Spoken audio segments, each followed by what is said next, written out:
Now, let the lights go low. Let your shoulders drop away from your ears. Let your breathing find its own slow rhythm, the way it does when no one is watching and nothing is required of you. Tonight we're going to travel a long way back. Not just in years, though the years are many. We are going to travel back to a small kingdom clinging to a ridge of limestone hills. A kingdom that had forgotten something important and did not know it had forgotten. This is the story of a boy who became a king at 8 years old. This is the story of a building full of dust. This is the story of a scroll that had been lying in the dark for longer than anyone living could remember, and what happened on the day someone finally picked it up. Close your eyes. We're going to Jerusalem. There is a particular quality to the light in the hill country of Judah in the late afternoon. The stone of that region is pale, almost golden, and when the sun begins its slow fall toward the Mediterranean, the whole landscape seems to hold the light rather than reflect it. The hills glow softly. The shadows in the valleys go blue and cool. Olive trees, silver green and gnarled with age, catch the last brightness in their leaves and let it flicker there. Jerusalem sat on those hills, not a large city by the standards of the ancient world, not a Babylon, not a Nineveh, not a Memphis on the Nile with its avenues of stone lions. Jerusalem was compact, built along a narrow spur of rock between two valleys, its walls following the contours of the land because there was no other sensible way to build there. But it had something that the larger cities did not have, or believed it did. It had the temple. You should picture it. But picturing it is difficult, because it had been standing for more than 300 years by the time our story begins, and 300 years does things to a building. It was not new. It was not gleaming. The great structure that Solomon had raised, with its cedar beams brought down from the mountains of Lebanon and floated south along the coast, with its bronze pillars standing at the entrance like sentinels, with its inner rooms overlaid in gold so thick that visitors were said to squint when they entered, had aged the way all buildings age. The cedar had darkened. The bronze had gone green in places where the rain found it. Some of the gold had been stripped away in earlier generations, pried off and melted down to pay tribute to foreign kings who came demanding it. Certain doors no longer hung true. Certain steps had worn into shallow curves where centuries of feet had passed over them. And in some rooms, in the quieter corners where the priest no longer went because there was no longer any reason to go there, dust had settled. Not the dust of a season, the dust of decades. Fine, pale, undisturbed, lying over everything like a held breath. Somewhere in that dust, though no one knew it, there was a scroll. But we're getting ahead of ourselves. Let us go back further, because to understand what the finding of that scroll meant, you have to understand what had been happening in Judah in the years before. Judah had a king named Manasseh. He reigned for 55 years, which is an extraordinary span, longer than any other king of Judah, longer than most people of that era lived at all.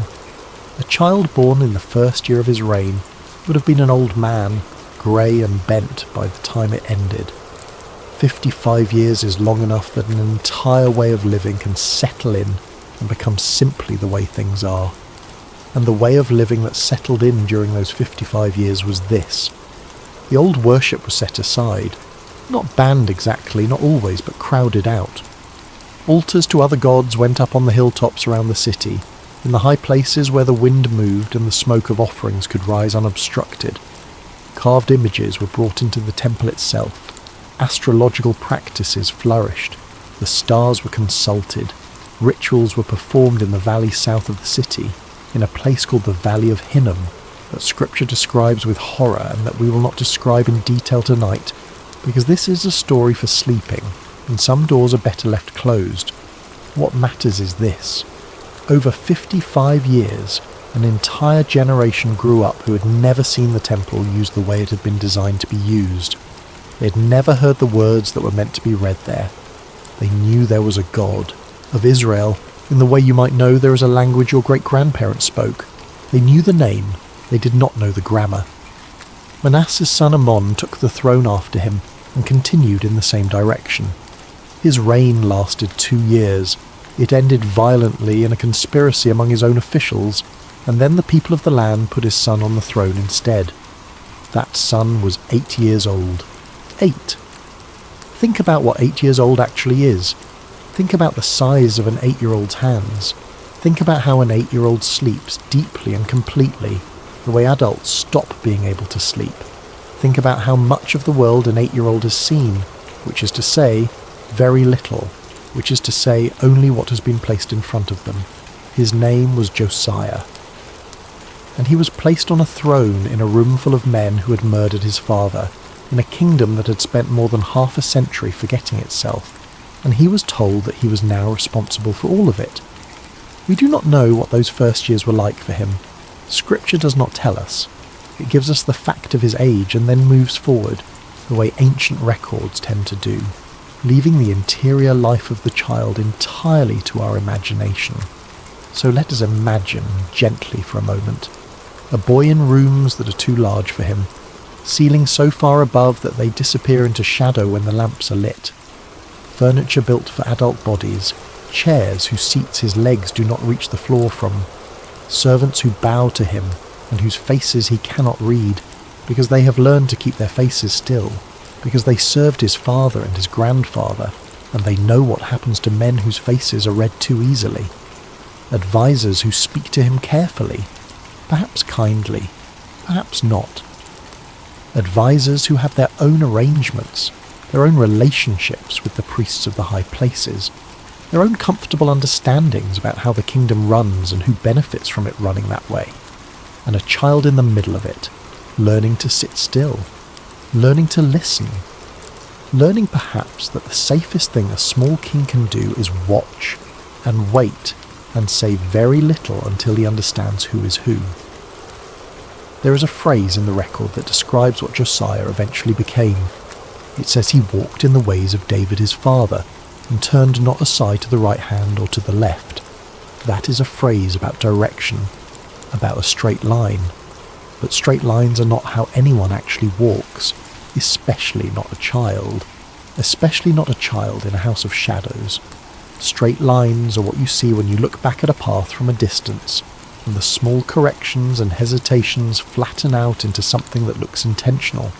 He was 8, then he was 9, then he was 10 and 11 and 12. Let your breath go out slowly. There is no rush in this story. We have all the time in the world. By the 8th year of his reign, Josiah was 16 years old, and the record tells us that this was when he began to seek the God of David, his father. 16. Old enough to have opinions and young enough that no one takes them very seriously yet. Old enough to notice the gap between what people say and what they do. I want you to imagine what seeking would have looked like for a boy in that position, in that place, in that year. There was no complete text he could sit down with. That is the crucial thing to understand about this story. The thing that makes everything that follows make sense. Josiah did not have a Bible. Nobody did. The idea of a bound book with a spine and pages was not yet invented in that part of the world. What existed were scrolls, individual documents, each one copied by hand onto papyrus or prepared animal skin, each copy taking a trained scribe weeks or months to produce. And there were not many of them. We have gotten so used to the abundance of words that it takes an effort of imagination to understand a world where words were scarce.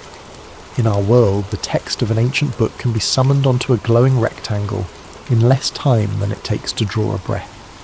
In Josiah's world, a text existed in a handful of physical copies, in specific rooms, in specific cities, and if those copies were lost or destroyed or simply misplaced, the text was gone. Not gone from a server. Gone. Most people in Judah could not read. This was not unusual. Literacy in the ancient Near East was a specialist skill belonging mostly to scribes, some priests, some administrators, some merchants who needed to keep accounts. The ordinary farmer terracing his hillside for barley, the ordinary woman grinding grain in the courtyard, the ordinary shepherd out in the wilderness of Judea with his flock. These people did not read. They knew what they had been told. They knew what they had heard sung at festivals, what they had learned from their parents, what the local priest at the local high place said when they brought their offerings, and for 2 generations what they had been told had been thoroughly mixed with other things. So a 16-year-old king begins to seek God. What does that even mean practically? It means asking questions and getting incomplete answers. It means listening to old men who remember fragments. It means noticing the discrepancy between the God of the stories about David, who was one and singular, and who dealt with his people through covenant and law, and the God of the current arrangement, who was one among many on the hilltops, honoured alongside others, with rituals that had come in from Assyria and Canaan and wherever else. It means, probably, a growing and unsettled feeling. Something is missing here. Something has been left out. Something used to be here that is not here anymore, and no one seems to know what it was. Have you ever had that feeling? Walking into a room you have not entered in years and knowing something has been moved but being unable to say what? That is where Josiah lived for a while, in that feeling. And in the 12th year of his reign, when he was 20 years old, he began to act on it. He began, the record says, to purge Judah and Jerusalem of the high places and the carved images. Now. This was not a small administrative adjustment. The high places were embedded in the life of the countryside. Every village had one or knew where one was. They were where people went when a child was sick, when a harvest failed, when a marriage was arranged, when someone died. They were not abstractions. They were the physical locations of people's hopes and fears, tended by local priests who made their living there, visited by families who had visited them for 4 generations. Tearing them down was a direct intervention into the daily religious life of every settlement in the kingdom. It made enemies. It cost money. It required men and tools and authority and the willingness to be hated in 100 small places at once. A 20-year-old king began doing it anyway. He worked outward from Jerusalem, the altars in the city first, then the surrounding towns, then further into the territory of the old northern kingdom, which had fallen to Assyria a century before and now lay in a kind of administrative twilight, its old shrines still standing, still visited. He broke down altars. He ground carved images into powder. The text uses that specific verb, ground, which is a domestic verb, a kitchen verb, the verb of grain becoming flour, and there is something almost intimate about it. He did not just knock these things over. He reduced them to dust so fine it could not be reassembled, and for 6 years that was the work. Demolition, clearing, making space. Which brings us at last to the 18th year of his reign. Josiah is 26 years old now, not a boy anymore, a man with a decade of governing behind him and a program of reform that has consumed 1/3 of his life, and he turns his attention to the temple. Let your body get heavier now. Let the bed take more of your weight. There is nothing you need to hold up. The temple in the 18th year of Josiah was, structurally, a mess. 300 years is a long time for any building, and this one had not been well kept. There had been repairs before. Some earlier kings had made efforts, collected money, brought in workers, but repairs are like tides. They come in and go out again, and between them the erosion continues. So Josiah sent his secretary, a man named Shaphan, to the temple with instructions. There was money there, collected from the people over time by the priests who kept the door. That money was to be gathered up and put into the hands of the overseers of the work, and those overseers were to pay the carpenters and the builders and the masons, and to buy timber and cut stone, and to repair the house. And here the record makes a small comment that I find quietly extraordinary. It says that no accounting was required of the men who received the money because they dealt faithfully. Sit with that for a second. In an ancient bureaucracy, in a kingdom recovering from decades of institutional rot, there was a category of workmen whose honesty was so established that nobody bothered to audit them. That is a small light in a dark century. The whole nation had drifted, yes, but somewhere in the guild of temple carpenters, somewhere among the stonecutters, integrity had survived. It had been passed down, master to apprentice, along with the knowledge of how to true a joint and how to read the grain of cedar. Faithfulness hides in unglamorous places. Remember that. It is one of the quiet lessons of this story. So the work began. Picture it now. Because this is where the story becomes physical, and physical things are good for sleeping.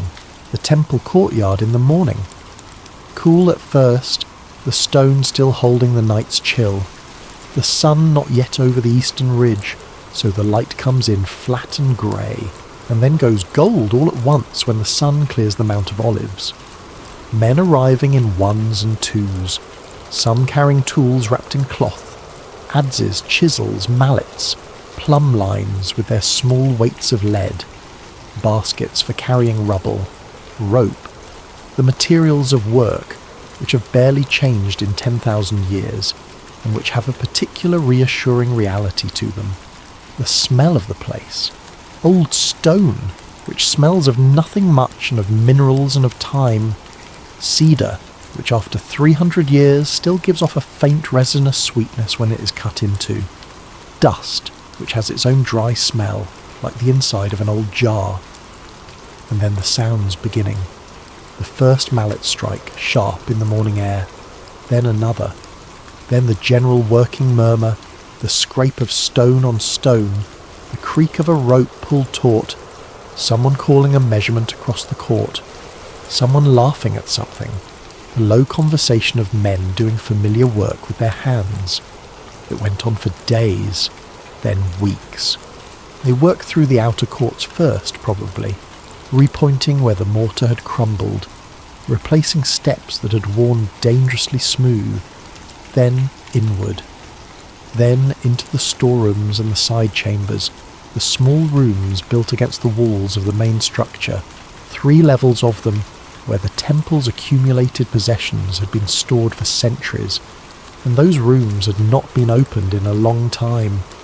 I want you to imagine one of them, a door that sticks, a man putting his shoulder into it, the scrape of wood on stone and then the sudden give, air that has not moved in years spilling out into the corridor, not foul exactly, just old, still, carrying that particular smell of enclosed space, of dry organic material slowly becoming dust. Light entering a room that has been dark for so long that darkness has become its natural condition. The light finding the floating particles first, so that before you see the room, you see the air itself, alive with slow drifting motes, and then the shapes emerging, chests, stacked vessels, bundles wrapped in cloth that has gone brittle and stained, things pushed against walls and forgotten, things placed carefully by men who intended to come back for them and then did not, because they died, or because the political situation changed, or simply because there was always something more urgent. The workmen would have gone through these rooms methodically, clearing, sorting, carrying out what was rubbish, setting aside what looked valuable, and on one of those days, in one of those rooms, the high priest Hilkiah picked up a scroll. We do not know exactly where. We do not know whether it was in a chest or on a shelf or wrapped in linen in a niche in the wall. The record simply says he found it in the house of the Lord. We do not know how long he stood there holding it before he understood what it was, but I think he must have stood there for a while, because a scroll to a man who could read is not a mystery for long. He would have unrolled a portion. He would have looked at the script, and the script itself would have told him something, because letter forms change over time, and an old hand looks old to a trained eye the way old handwriting looks old to us. And then he would have read a line, and then another, and somewhere in those first lines something would have gone very still inside him. Let your jaw unclench, let your hands open. We are almost at the turn of this story. Hilkiah found Shaphan the secretary, who was there overseeing the money and the work, and he said, I have found the book of the law in the house of the Lord. 6 words in Hebrew, more or less, a sentence you could say in the time it takes to exhale, and then he gave the scroll to Shaphan. Now here is a detail that I think is one of the most human things in the entire account, and it is easy to miss. Shaphan took the scroll, And then he went to the king, and he made his report, and his report went like this: Your servants have gathered the money that was found in the house, and delivered it into the hands of the workmen. And, oh, by the way, Hilkiah the priest gave me a book. The money first, the administrative business first. The thing he had been sent to do reported properly in order, the way a competent official reports. And then the book. He did not run into the throne room shouting. He didn't understand yet, not fully, what he was carrying. He was a career civil servant giving a status update on a construction project, and the discovery of the law of God was item 2 on the agenda. There is something so recognisable about this. How often does the most important thing in a day arrive as an afterthought? How often do we say, oh, and one more thing, about the thing that turns out to change everything? And then Shaphan began to read it aloud. Stop here. Feel the room. A hall in the palace in Jerusalem. Late in the day, perhaps, or mid-morning, we do not know. A young king, 26 years old, seated. Officials standing. The ordinary sounds of the palace continuing somewhere beyond the walls. Someone's footsteps in a corridor. A bird outside, the wind. And a man's voice beginning to read from an old scroll. We are fairly confident, from the details of what follows, that what Shaphan was reading was some form of the book of Deuteronomy, or a substantial part of it. The reforms Josiah carries out afterward line up closely with its specific commands. The reaction he has lines up closely with its specific warnings, and Deuteronomy is not a gentle text. It is structured in large part as a covenant, which was a recognisable legal form in that world. Ancient treaties between a great king and a lesser king followed a pattern. Here is who I am. Here is what I have done for you. Here is what I require of you. Here is what happens if you keep these terms, and here is what happens if you do not. That last section had a name, the curses, and the curses in Deuteronomy are extensive and specific, and they escalate. They begin with the ordinary catastrophes of agricultural life, drought, crop failure, sickness in the livestock. Then they widen, defeat in battle, fear that comes without cause, madness, blindness, the sense of groping at noonday as a blind man gropes in darkness. And then they arrive at the end point, which is exile, being torn out of the land, scattered among nations, serving other gods, wood and stone, in a country not your own, and among those nations finding no ease and no rest for the sole of your foot. Now, Josiah is sitting there, and he is not hearing this as an abstract religious text. He is hearing it as a national security briefing, because he knows what has been happening in his part of the world. The kingdom of Israel to the north, his own people, 10 of the 12 tribes, had been destroyed within living memory of his grandfather. The Assyrians had come down and taken it apart. The population had been deported, marched away east, resettled in places whose names meant nothing to them, and they had never come back. They were simply gone. That was not a warning in a scroll. That was a fact on the ground, 100 miles north of where Josiah was sitting. And here was an old document, older than the fall of the north, older than his grandfather, older than anyone could say for certain, describing exactly that outcome as the consequence of exactly the behaviour his kingdom had been engaged in for 2 generations. He understood immediately. That is the thing. There was no confusion, no debate, no request for a second opinion on the interpretation. He heard the words and he understood what they meant, and he understood where his kingdom stood in relation to them, and he tore his clothes. That gesture requires a moment of attention, because we do not do it anymore, and so it can pass by us as merely quaint. In that world, tearing your garment was the physical language of grief so complete that the body could not contain it. It was what you did when someone died. It was not decorative. Clothing was expensive. Every garment represented labour, the shearing and the carding and the spinning and the weaving, hours and hours of someone's hands. To tear a garment was to destroy real value deliberately in public, because the alternative, which was to stand there composed while your world ended, was unbearable. A king tearing his robes was a king saying, in the loudest available language, "I cannot hold this." The officials in the room would have gone silent. You can feel that silence, the sound of fabric giving way and then nothing. And then Josiah gave an order, and the order tells you everything about what kind of person he was. He said, "Go and inquire." He did not say, "Cover this up." He did not say, "That scroll is a forgery, put it back where you found it." He did not say, "This was my grandfather's doing, not mine, and I will not be held responsible for it." He said, "Go and find out if this is true, and find out what it means for us." He wanted more information, even though the information he already had was devastating. Even though the reasonable political instinct would have been to bury it, he wanted to know. That is the disposition at the centre of this whole story. That is the thing that makes Josiah Josiah. Not that he was righteous, exactly, though the record says he was, but that when he encountered something true and terrible, his reaction was to move toward it rather than away. So a delegation went out, 5 men, named individually in the record: Hilkiah the high priest, Ahikam, who was Shaphan's son, Akbor, Shaphan himself, and Josiah, the king's servant. And they went to find a prophet. And here we come to one of the more remarkable turns in this story, and one that often gets passed over quickly. They went to a woman.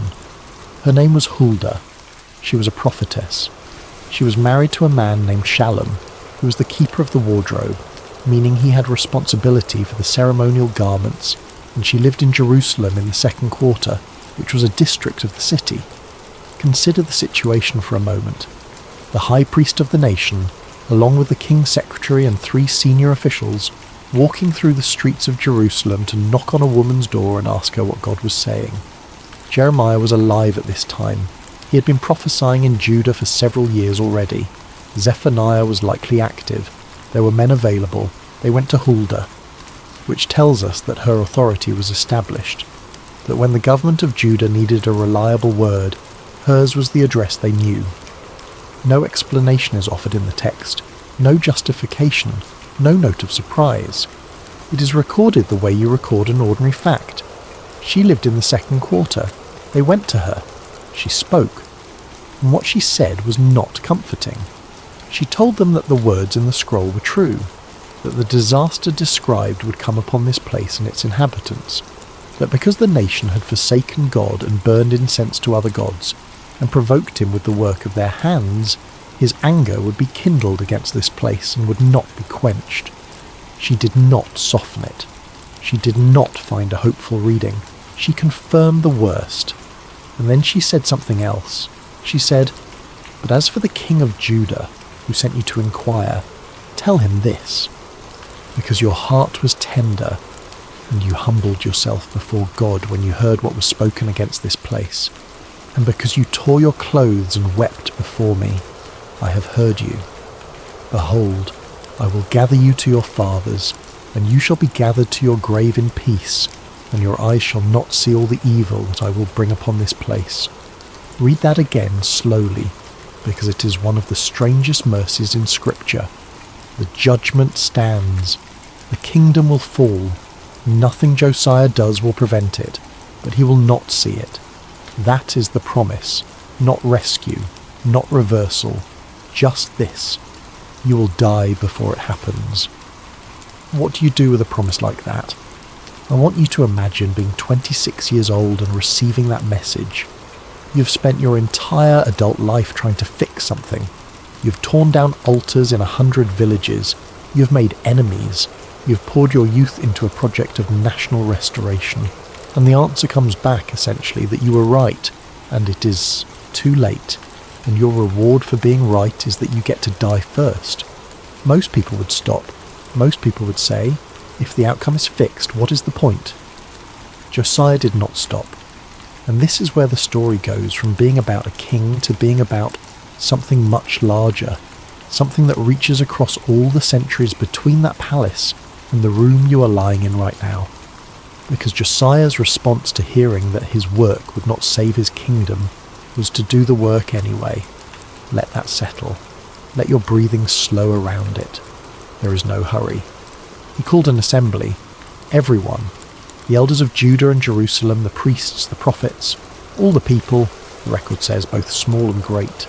They filled the temple courts, hundreds, thousands, farmers who had walked in from the terraced hillsides, merchants, women with children on their hips, old men who had been born under Manasseh and had never in their lives heard what they were about to hear. And Josiah stood where the king stood, by the pillar, and he read the scroll aloud, not a summary, not selected portions. The record says he read all the words of the Book of the Covenant which was found in the house of the Lord. Picture the physical reality of that. One human voice, unamplified, in an open stone court, reading for hours. His voice would have gone rough. Someone would have brought him water. The sun would have moved across the courtyard, the shadows swinging and shortening and lengthening again.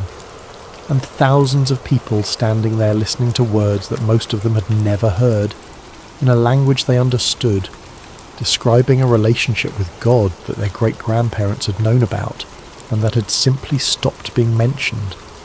Imagine what that was like for the people in the crowd. Imagine a woman of 60 standing near the back, who had brought offerings to a hilltop altar every year of her life, because that was what her mother did, hearing for the first time that there had been an arrangement, a covenant, a set of promises, and that she had been living outside it without ever being told it existed. Imagine a young man hearing the commands about how to treat the poor. Leave the corners of your field unharvested. Do not go back for the sheaf you forgot. Leave it for the stranger and the orphan and the widow.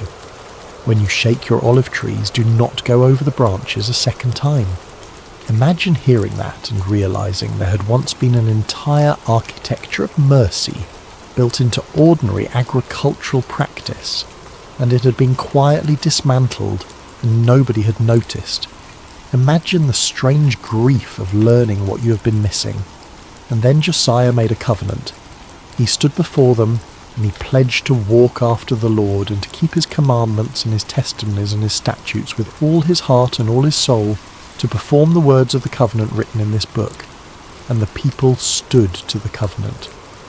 That phrase is beautiful in its plainness. They stood to it. They took their position. They agreed. And then the real work began. The reform that followed was the most thorough religious house cleaning in the history of the Kingdom of Judah, and the record describes it with a kind of relentless, itemized specificity that reads almost like an inventory. Let it wash over you now. You do not need to hold on to the details. Let them pass by like landscape from a window. He began inside the temple itself. He commanded the high priest and the priests of the second order and the keepers of the door to bring out of the sanctuary all the vessels that had been made for the other gods. Everything. Every bowl, every stand, every censer, every object that had been introduced over the previous decades and quietly incorporated into the furniture of the place. They carried it all out of the city, down into the Kidron Valley, that dry ravine that runs along the eastern side of Jerusalem between the city and the Mount of Olives, and they burned it there. And then, the text says, he carried the ashes to Bethel, which is a detail worth pausing on. Bethel was north, in the old territory of Israel, and it had been the site of a rival shrine for 300 years. Carrying the ashes, there was a statement. It was saying, this is where this all came from, and this is where I am returning it. He removed the priests who had been ordained to burn incense at the high places, not just in Jerusalem, in the cities of Judah and in all the surrounding places. The men who burned incense to Baal, to the sun and the moon, and the constellations and all the host of heaven. That last phrase describes an astral cult, a religion of star watching, and it had come south with Assyrian influence and taken root deeply. There were people in Jerusalem who watched the sky the way a sailor watches it, looking for guidance in the movements of planets. Josiah ended it. He brought out the carved image from the house of the Lord, took it to the Kidron, burned it, ground it to powder, and scattered the powder over the graves of the common people. Ground to powder. That verb again, not broken, not damaged, reduced to something that could never be anything again. He broke down the structures that had been built inside the temple precincts for other purposes. He removed the horses that the kings of Judah had dedicated to the sun, which had been kept near the entrance, and he burned the chariots of the sun with fire.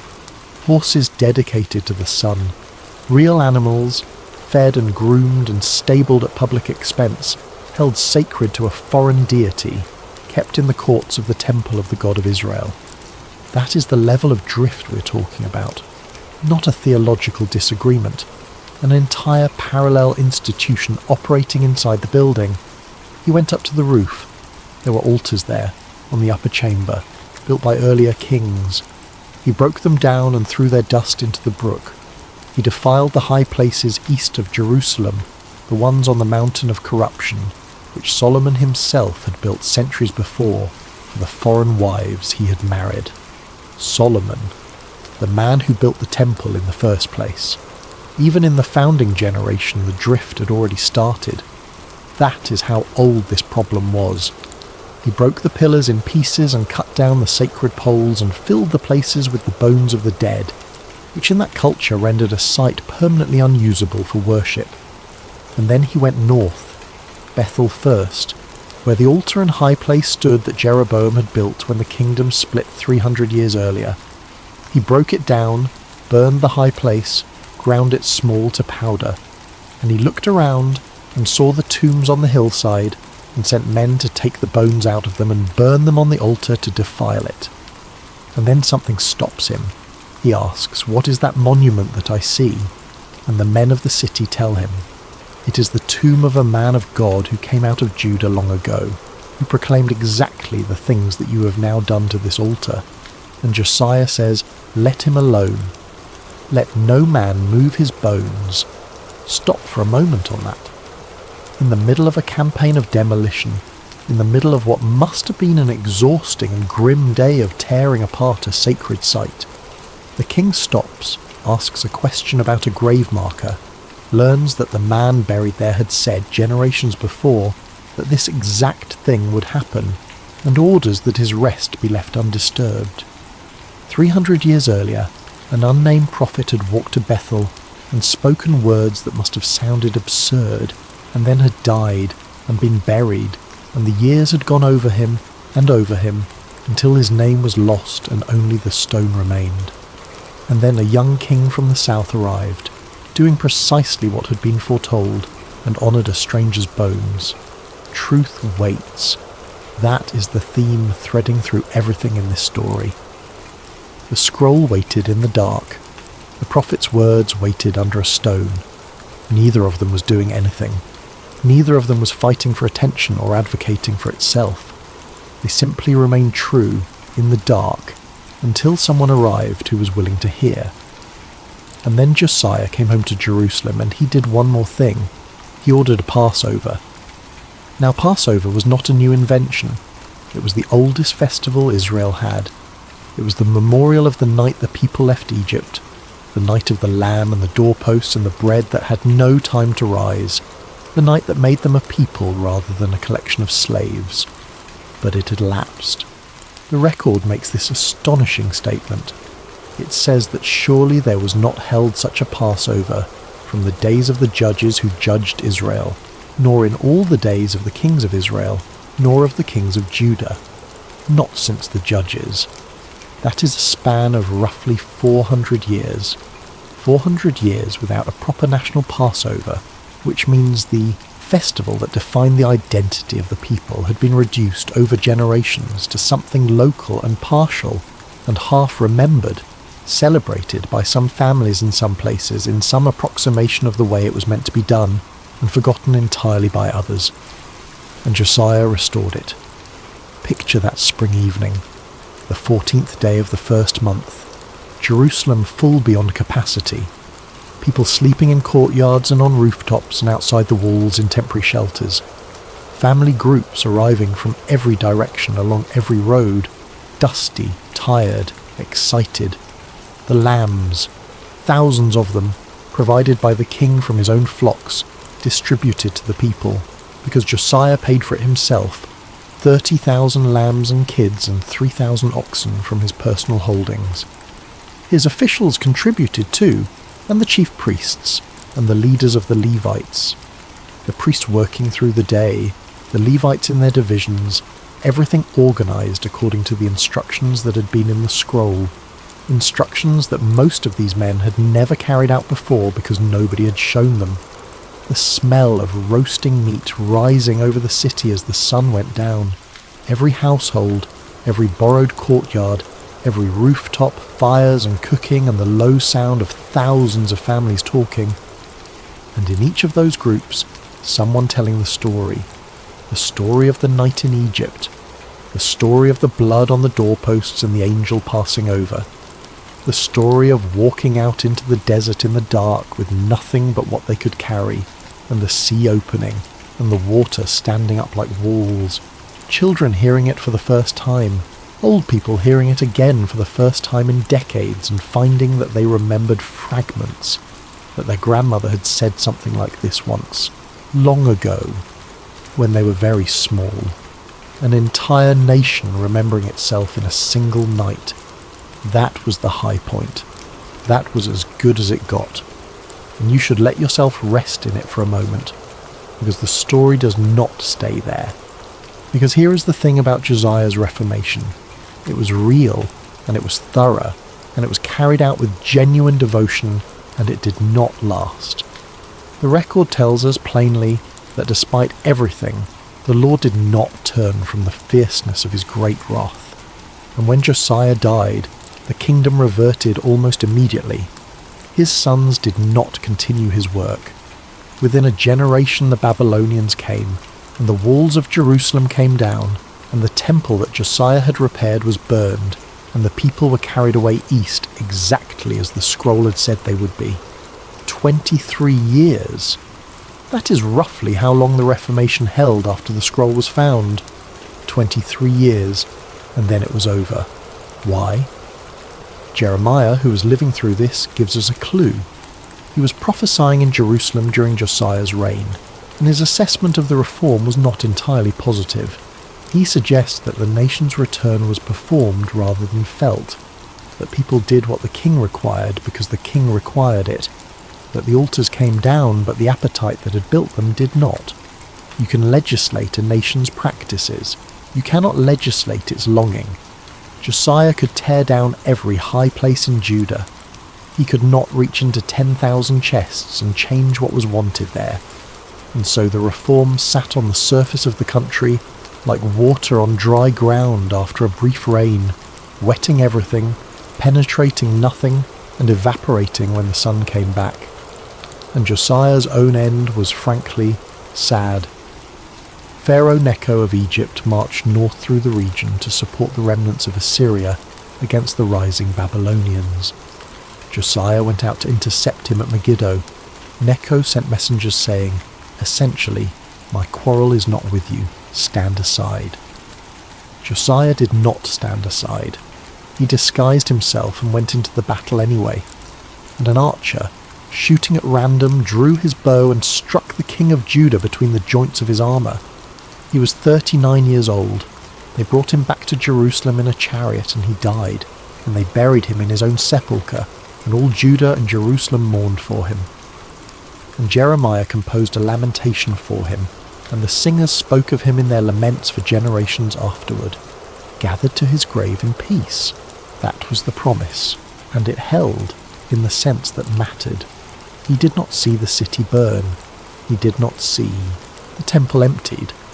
He did not see the long lines of his people walking east under guard. He was spared that. So, was it worth it? Let your breathing slow now.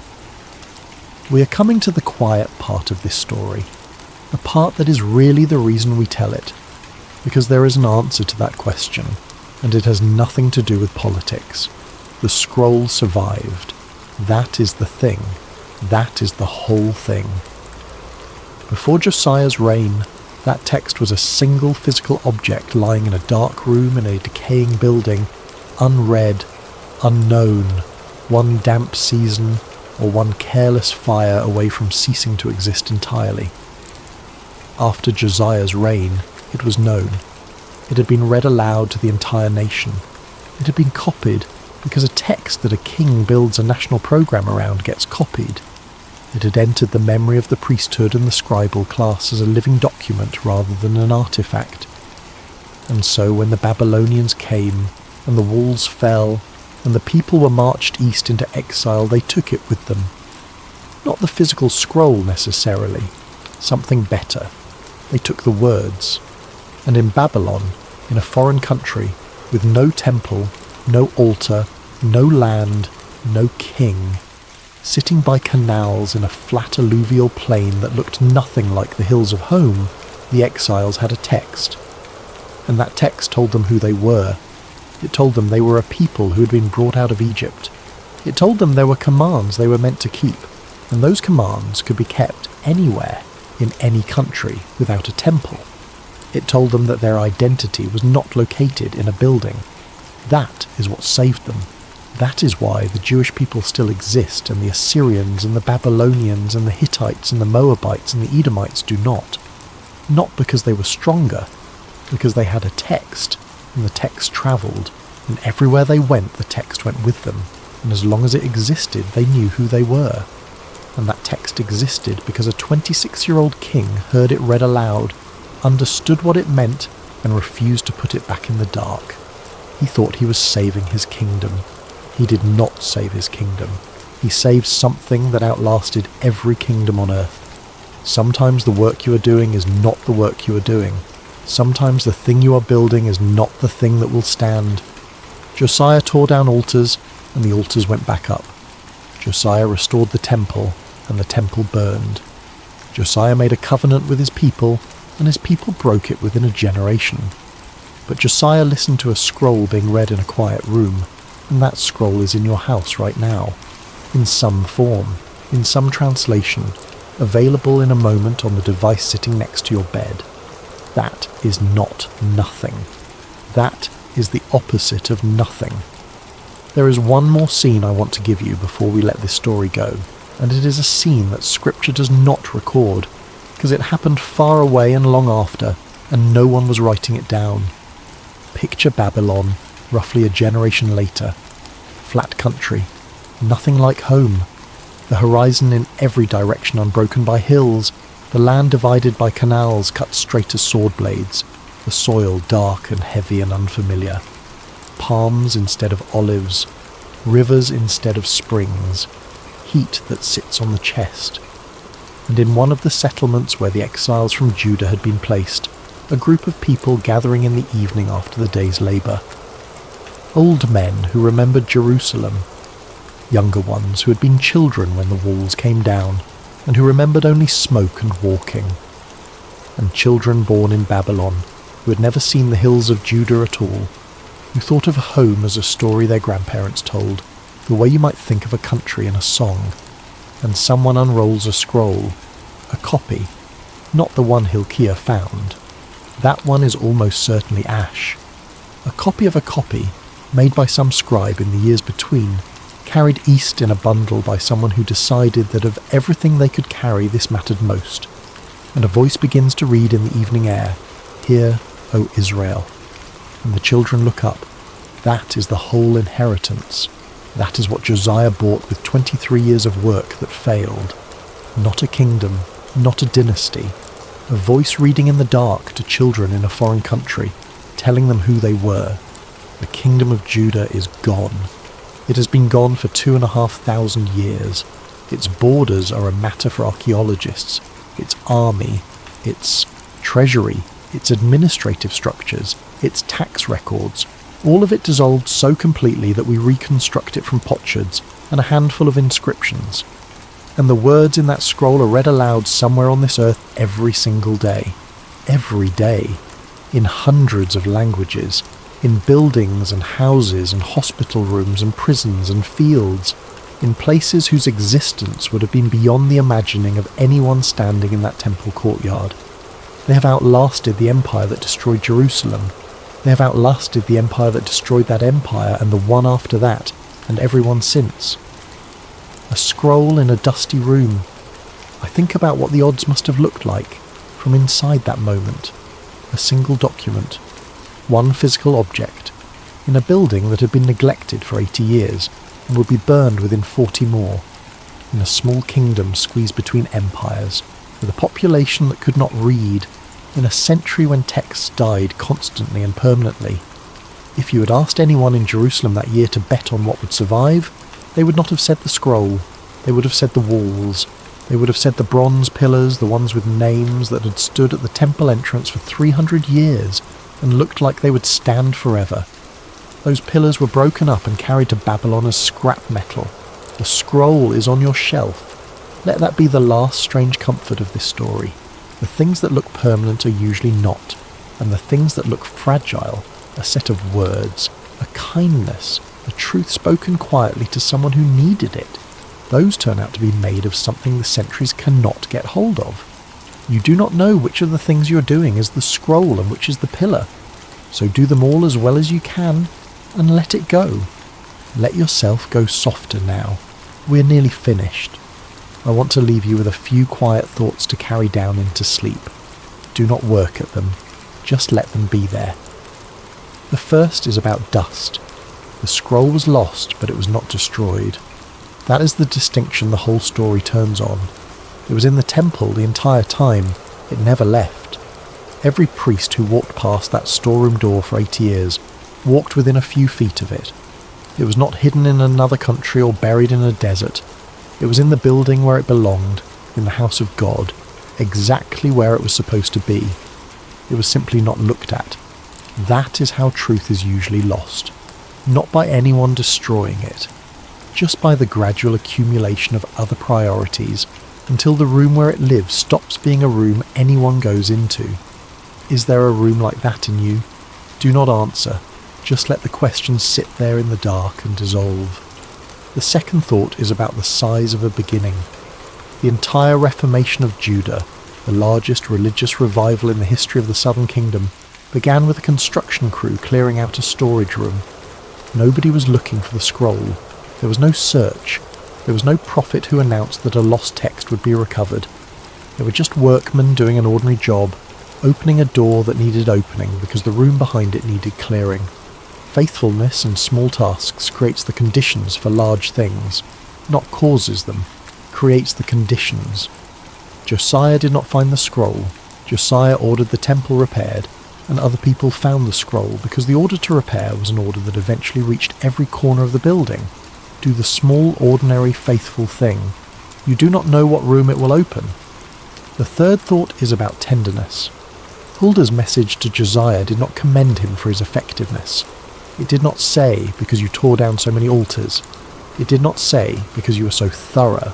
It said, because your heart was tender, and you humbled yourself. The word tender there suggests something soft, something capable of being affected. It is the opposite of calloused.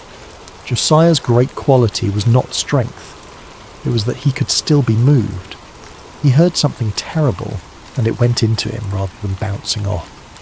We spend a great deal of energy, most of us, becoming harder, learning not to be affected, building the calluses that let us get through the day without being pierced by everything, and there is some sense in that.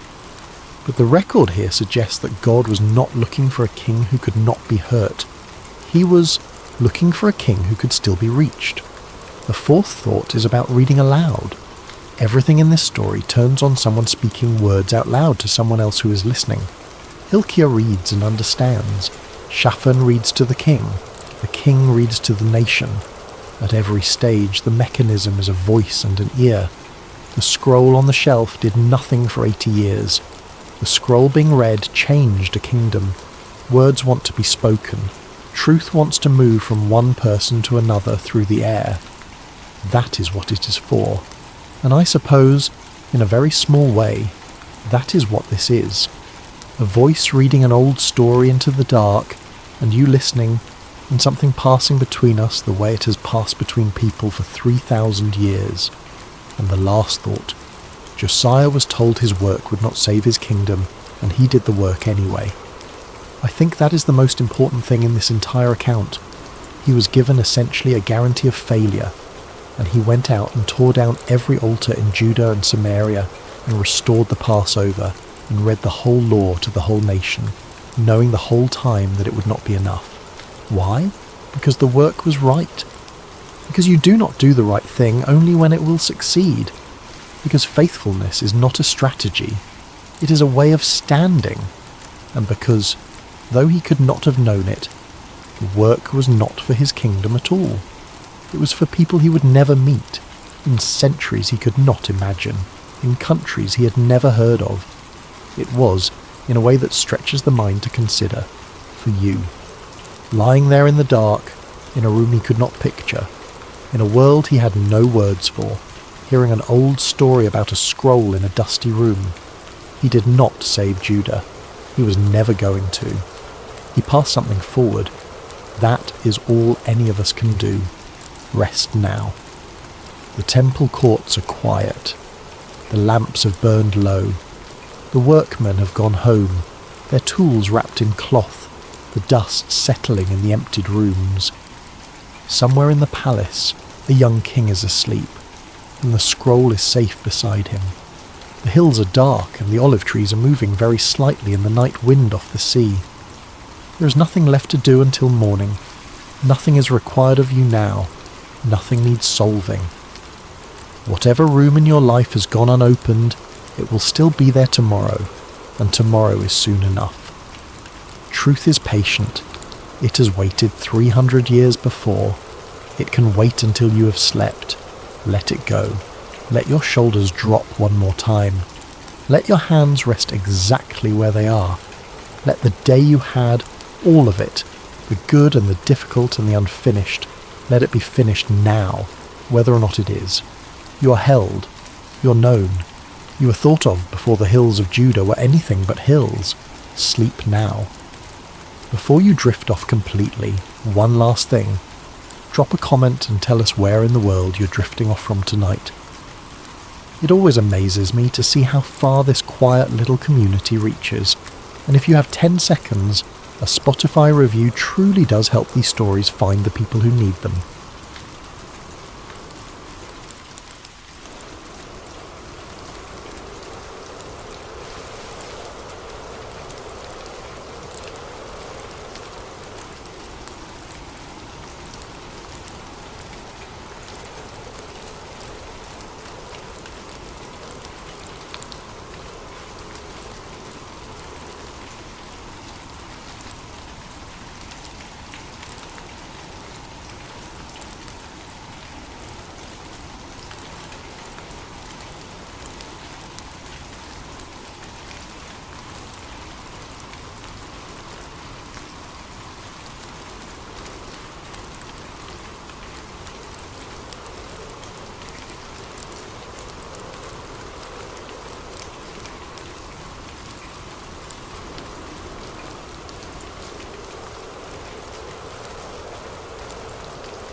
Before we begin tonight's story, I want to take just a moment to ask for your support. If you're enjoying this content, using your hype points on this video helps the channel more than you could possibly know. It truly makes a difference in allowing us to keep creating these stories for you. If you're listening on Spotify, leaving a review helps out so much and means the world to us. And if you feel like it, drop a comment letting us know what time it is where you are and where in the world you're listening from. We absolutely love seeing where everyone is tuning in from across the globe. And of course, if you enjoy these deep dives into history, faith and mystery, subscribing to the channel ensures you never miss a story. Thank you for being here. Now, let's begin. There are moments in history that pass without fanfare. Decisions made in quiet rooms. Choices that go unrecorded in official documents. Acts of courage that happen in the shadows, away from the eyes of kings and the applause of crowds. These moments rarely make it into the grand narratives we tell ourselves about heroes and battles, about glory and conquest. But sometimes these hidden acts of defiance are the ones that change everything. Tonight, we're going to talk about two women whose names you might not recognise, Shiphrah and Puah. They were not queens, they were not warriors, they held no political power, commanded no armies, and left behind no monuments. They were midwives, ordinary women who brought life into the world one birth at a time, and yet in a moment when a king demanded death, they chose life. In a world built on fear and control, they chose faith. And because of that choice, the entire course of history shifted. This is a story about what happens when courage meets compassion, when obedience to God outweighs obedience to man, when two women standing in the presence of power refuse to let evil win. Their story is found in the opening chapters of the book of Exodus, but it's easy to miss if you're not paying attention, because their moment comes and goes quickly, just a few verses, a brief mention, and then they disappear from the text entirely. But those few verses contain a truth that echoes through the ages. Some of the most important acts of faith happen where no one is watching. So, settle in. Let the world around you fade, and listen closely. Because this is the story of Shiphrah and Puah, the women who defied a king and saved a nation. Chapter 1. A growing fear in Egypt. Egypt was a land of order, precision, control. The Nile rose and fell with predictable rhythm. The harvest came in cycles. Pharaoh ruled from his throne with absolute authority, and beneath him stretched a society built on hierarchy, tradition, and power. For centuries, Egypt had been the greatest civilization on earth. Its monuments pierced the sky. Its wealth was legendary. Its armies were feared, and its rulers believed themselves to be gods. The architecture of Egyptian society was as carefully constructed as the pyramids themselves. At the top sat Pharaoh, the living god, the intermediary between the divine realm and the mortal world. Below him were the priests, who maintained the temples and performed the rituals that kept the cosmos in balance. Then came the nobles, the administrators who managed the vast bureaucracy that kept Egypt functioning. Below them were the artisans, the scribes, the merchants, and at the bottom, the labourers, the farmers, the slaves. This was a civilization that prided itself on stability, on continuity. The same dynasties had ruled for generations. The same gods had been worshipped for millennia. The same festivals marked the passage of time year after year, century after century. Egypt saw itself as eternal, unchanging, perfect, the centre of the world, the pinnacle of human achievement. But something was changing, something Pharaoh had not anticipated, something he could not control through decrees or military might. The Israelites were multiplying. What had begun as a small family, the descendants of Jacob who had come to Egypt during a time of famine, had grown into something much larger, much more significant. Where once there had been 70 souls seeking refuge, now there were thousands, tens of thousands. They filled the land of Goshen. They spread across the delta. Everywhere Pharaoh looked, there were more of them, more children, more families, more tents, more voices speaking a language that was not Egyptian. It had happened gradually at first.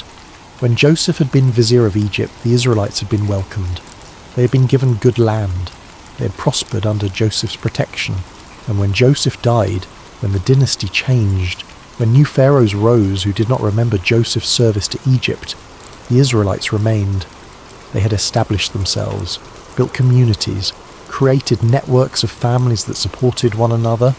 They had become a permanent presence in Egyptian society, and Pharaoh was afraid, not of swords or rebellion, not yet, but of something more insidious, the fear of being outnumbered, the fear of losing control. He looked at the growing population of Israelites and saw not people, but a threat, a demographic shift that could one day tip the balance of power. He imagined scenarios where, in a time of war, these foreigners might side with Egypt's enemies, where their sheer numbers might overwhelm Egyptian society, where their presence might dilute what it meant to be Egyptian. This was not an irrational fear, at least not entirely. Egypt had enemies, the Hittites to the north, the Nubians to the south. various kingdoms and city-states that would have loved to see Egypt weakened, and the Israelites, numerous and distinct, represented a potential fifth column, a population that might not be loyal in a crisis. That might see Egyptian defeat as opportunity. That might, given the chance, throw their lot in with invaders. But there was something else beneath Pharaoh's fear, something darker. The Israelites were thriving despite their lower status. They were having children, building families, creating joy in the midst of hardship. And this prosperity, this vitality, was an affront to Egyptian pride. How dare these foreigners flourish while living in Egypt's shadow? How dare they multiply while Egyptians struggled with the same diseases, the same infant mortality, the same challenges of survival that plagued all ancient peoples? So Pharaoh did what rulers often do when they are afraid. He sought to control what he feared. First came the oppression. The Israelites were enslaved, forced into labour, tasked with building the great storage cities of Pithom and Ramesses. Their days became endless cycles of brick-making and construction. Their bodies broke under the weight of Egyptian ambition. Pharaoh believed that suffering would slow their growth, that exhaustion would weaken their ability to thrive, that if he pressed hard enough, the problem would solve itself. The oppression was systematic. Taskmasters were appointed. Quotas were established. The Israelites were forced to make bricks without adequate materials, to work in the blazing sun without rest, to meet impossible demands. Old men laboured alongside young, women worked in the fields, children carried water and mixed mortar. The entire community was mobilised in service to Pharaoh's building projects. Their backs bent under loads of clay and straw. Their hands bled from the rough work. Their spirits sagged under the weight of endless toil. But it did not work. The Israelites continued to multiply. The harder Pharaoh pressed, the more they grew. It was as if the very act of oppression fueled their expansion. Every attempt to diminish them seemed to backfire, and Pharaoh's fear deepened, because now he realized that force alone would not be enough. If he wanted to control the Israelite population, he would need to do something more drastic, more decisive, more secret. He consulted with his advisors. They discussed various options. Some suggested even harsher labour conditions. Others proposed separating families, breaking up communities to prevent the Israelites from maintaining their distinct identity. But Pharaoh wanted something more direct, more final. He looked at the problem and saw a simple solution. The Israelites were multiplying because they kept having children. Specifically, they kept having sons who would grow into men who would have families of their own. If the sons could be eliminated, the population growth would slow. Eventually it would reverse. Eventually the problem would disappear. He would need to kill their children. But he would need to do it quietly, carefully, in a way that would not provoke an uprising, in a way that would not expose the cruelty of his regime to the other nations who watched Egypt with envious eyes. He needed a method that was invisible, deniable, effective, and then he thought of the midwives. Chapter 2. A Quiet Command.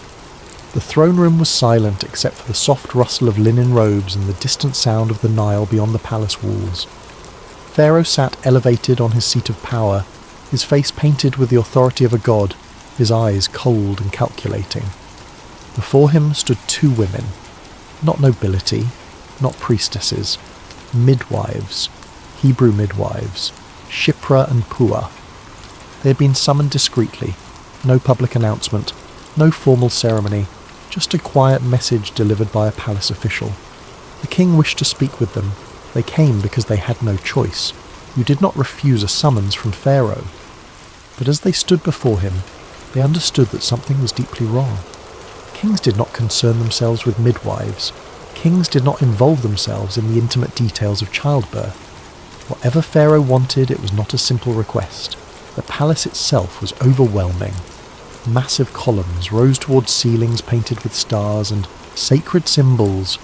Gold gleamed from every surface. The air smelled of incense and perfume. Guards stood at attention, their spears catching the light from oil lamps. Everything about the space was designed to intimidate, to remind visitors of their insignificance in the presence of divine power. Shipra and Puah, women who spent their days in simple homes delivering babies, felt the weight of the place pressing down on them. Pharaoh studied them for a moment before speaking. These were the women who attended Hebrew births, who knew the intimate rhythms of their community, who were present at the most vulnerable moments of life, who held in their hands the power to save or to let die. They were perfect for what he had in mind. Pharaoh spoke carefully. His words were measured. He did not raise his voice. He did not need to. Power does not always announce itself with volume. Sometimes it whispers. He told them that Egypt was concerned about the growing Hebrew population, that the state needed to take measures to ensure stability, that certain actions, while difficult, were necessary for the greater good, and then he gave the command. When you attend to Hebrew women in childbirth, he said, "Look at the child. If it is a girl, let her live, but if it is a boy, kill him. Do it quietly, do it during delivery, make it look natural. No one will question a stillbirth, no one will suspect." The words landed like stones in still water. Kill the boys during childbirth. In the moment when mothers were most vulnerable, when families were focused on survival, when attention was diverted by pain and effort and hope, use the chaos of birth to mask murder, turn the bringing of life into the dealing of death. It was elegant in its cruelty, it was efficient, and it required no soldiers, no public spectacle, no risk of uprising. The command was designed to be invisible, no soldiers dragging children from homes, no public executions, no uprisings, just death delivered in the most intimate, vulnerable moment of life, a secret genocide carried out by the very hands meant to preserve life. Pharaoh was not asking them to be warriors, he was asking them to be assassins, and he expected obedience. Because in Egypt, obedience to Pharaoh was not optional, it was survival. Shipra and Puah stood silently as Pharaoh explained what he wanted. They did not interrupt. They did not protest. They simply listened. Because to object in that moment would have been to sign their own death warrants. Pharaoh did not tolerate dissent. He did not debate his decisions. He issued commands and expected compliance. That was how Egypt worked. That was how power functioned. When Pharaoh finished speaking, he dismissed them with a wave of his hand. No discussion, no questions, just the expectation that they would do as they were told. Shipra and Puah bowed low, backed away from the throne, and left the palace. They walked through the corridors, past the guards, out into the Egyptian sun.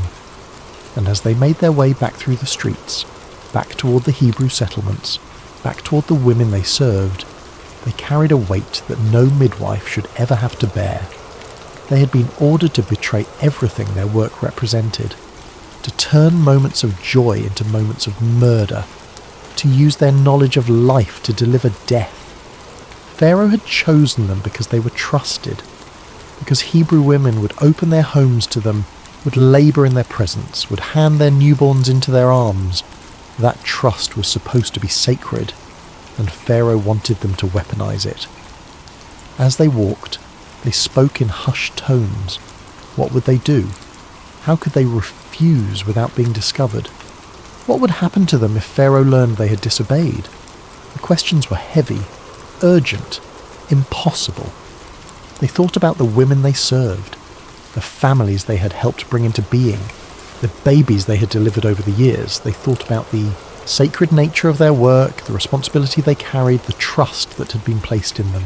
And they thought about the God of Abraham, Isaac and Jacob, the God who created life, who knit children together in the womb, who called each person by name, who commanded his people not to murder.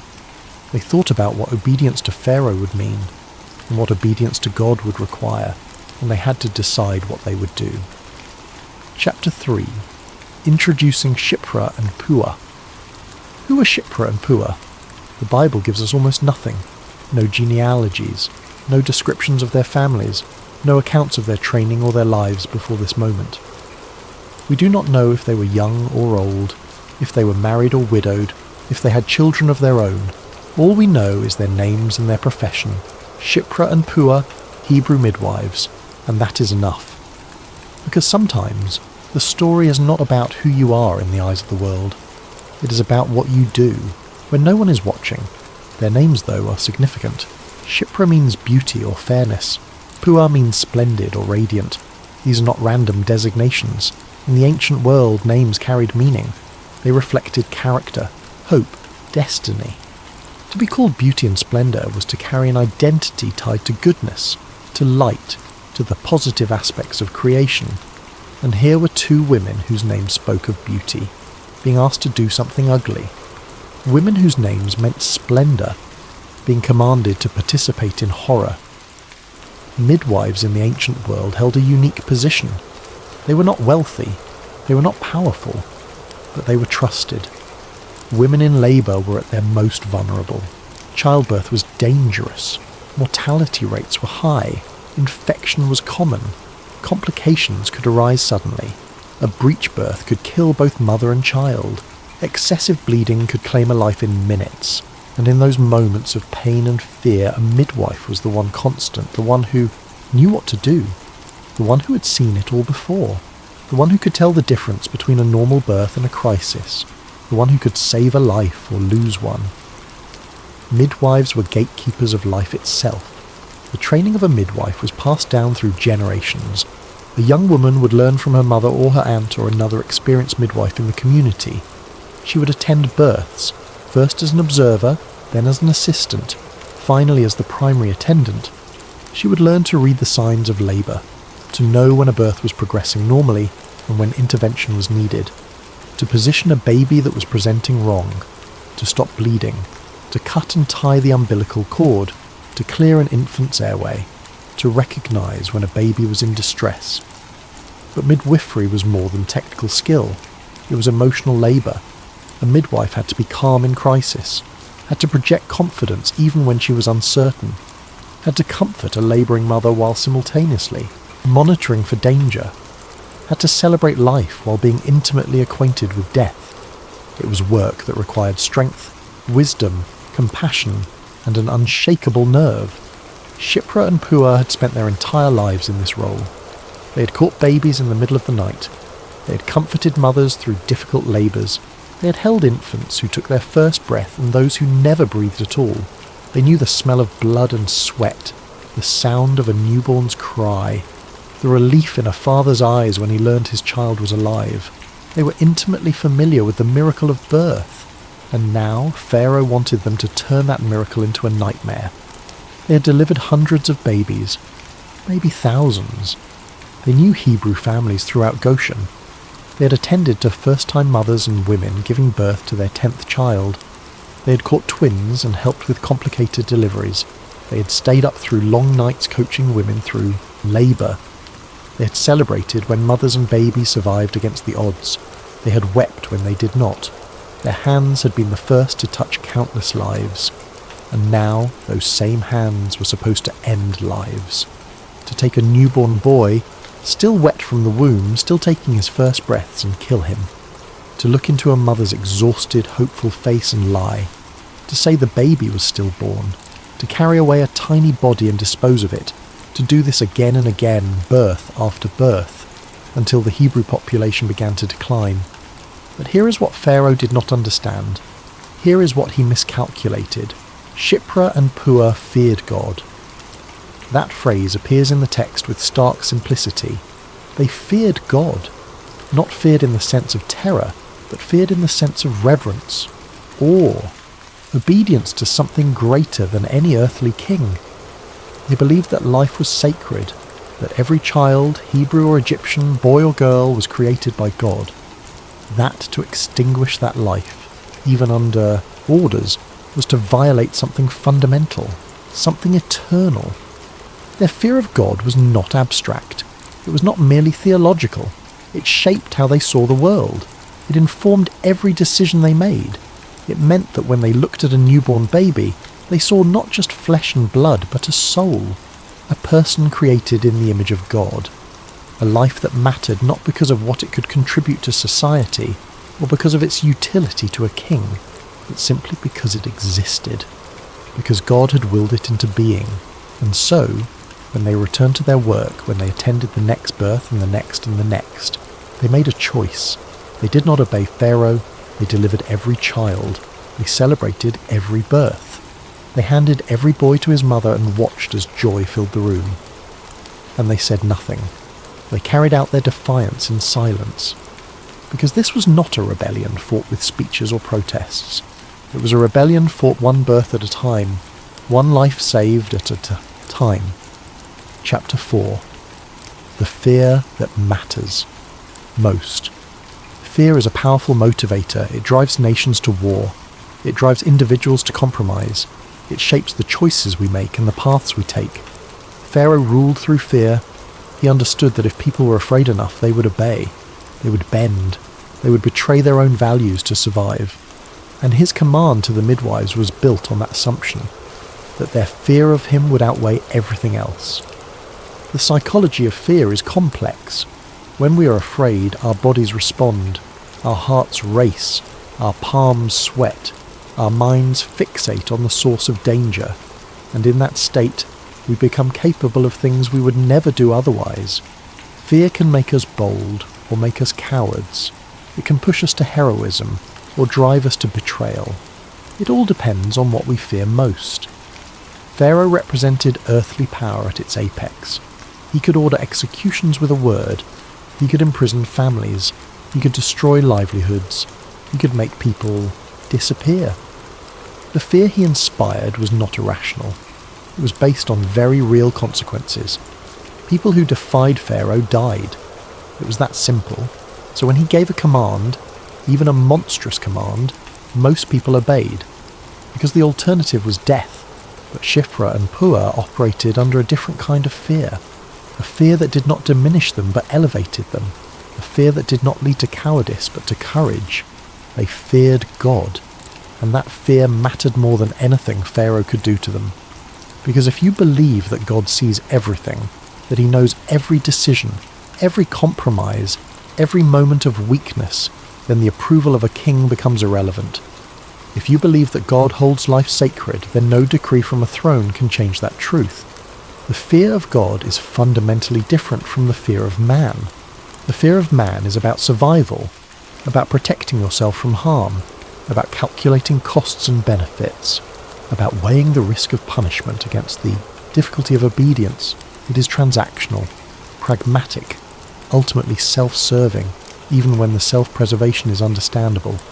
The fear of God is about alignment, about living in accordance with ultimate reality, about recognizing that there is a moral order to the universe that transcends human authority, that some things are right and some things are wrong, regardless of who commands what, that God's law supersedes human law when the two conflict, that obedience to God, even when costly, is always the right choice because God is trustworthy in a way that human rulers are not. Every birth they attended became a test.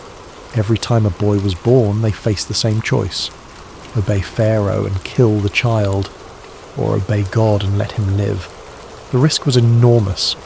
If Pharaoh discovered their disobedience, there would be consequences: imprisonment, execution, the destruction of their families. They knew this. They were not naive. They were not reckless. They simply believed that some things were worth the risk, that some lines could not be crossed, that there were moments when you had to say no, even if it cost you everything. Imagine the tension of those moments. A woman in labour, crying out in pain, her husband pacing outside, anxious and hopeful. Other family members gathered, praying, waiting.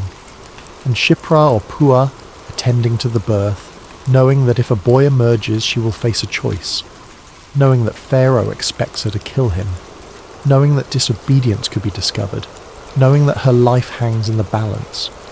And then the baby comes, a boy, perfect, healthy, crying lustily.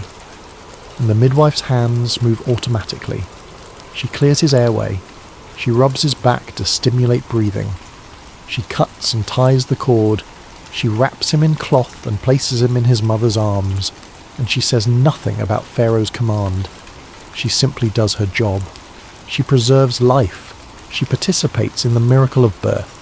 And then she leaves. She returns home. She lies awake at night, wondering if anyone saw, if anyone suspects. if Pharaoh's spies are watching, if the next summons to the palace will be her last. But morning comes, and she rises, and she goes to the next birth, and the next, and she does it again. This is what courage looks like, not the absence of fear, but the decision to act rightly despite fear, not recklessness, but calculated defiance, not ignorance of consequences, but willingness to face them. Shipra and Puah were not fearless, they were faithful, and their faithfulness was rooted in a fear that mattered more than any threat Pharaoh could make. And so they continued, week after week, month after month. They attended birth throughout the Hebrew community, and every time a boy was born they handed him to his mother.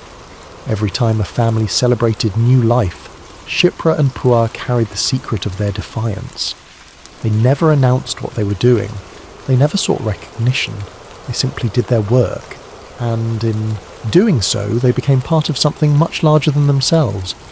Because here is the truth about moral courage. It rarely happens in grand gestures. It happens in small, repeated choices, in moments when you could compromise and no one would blame you, in situations where obedience would be easier than resistance. Shipra and Puah were not warriors storming a palace. They were midwives delivering babies, but their quiet defiance was more powerful than any army. Because every child they saved was a victory. Every life they preserved was an act of worship. They were creating a pattern of resistance. They were demonstrating that Pharaoh's power, while vast, was not absolute, that there were limits to what he could command, that even in Egypt, even under oppression, even facing death, people could still choose righteousness. They were writing a different story than the one Pharaoh had scripted, and though they did not know it yet, their story would become part of the larger narrative of Israel's deliverance. Chapter 5. The Lie That Preserved Life. Pharaoh was not a fool. He had spies, he had informants, he had ways of knowing what was happening in his kingdom, and eventually he noticed. The Hebrew boys were still alive, the population was still growing. The command he had given, so carefully designed, so quietly delivered, was not being obeyed. And so he summoned the midwives again, Shipra and Puah, back to the throne room, back to face the king who expected obedience. The message came without warning, a palace official appearing at their homes, announcing that Pharaoh required their presence. Immediately, no time to prepare, no opportunity to coordinate their stories, just the command to come, and the sinking realization that their disobedience had been discovered. The walk to the palace must have felt like walking to their own execution. Every step heavier than the last, every breath more difficult. They knew what awaited them. Pharaoh's anger, his questions, his demand for an explanation. And they knew that their answers would determine whether they lived or died, whether their families would survive, whether the work they had done, the lives they had saved, would be worth the price they were about to pay. The confrontation was inevitable. Pharaoh demanded an explanation.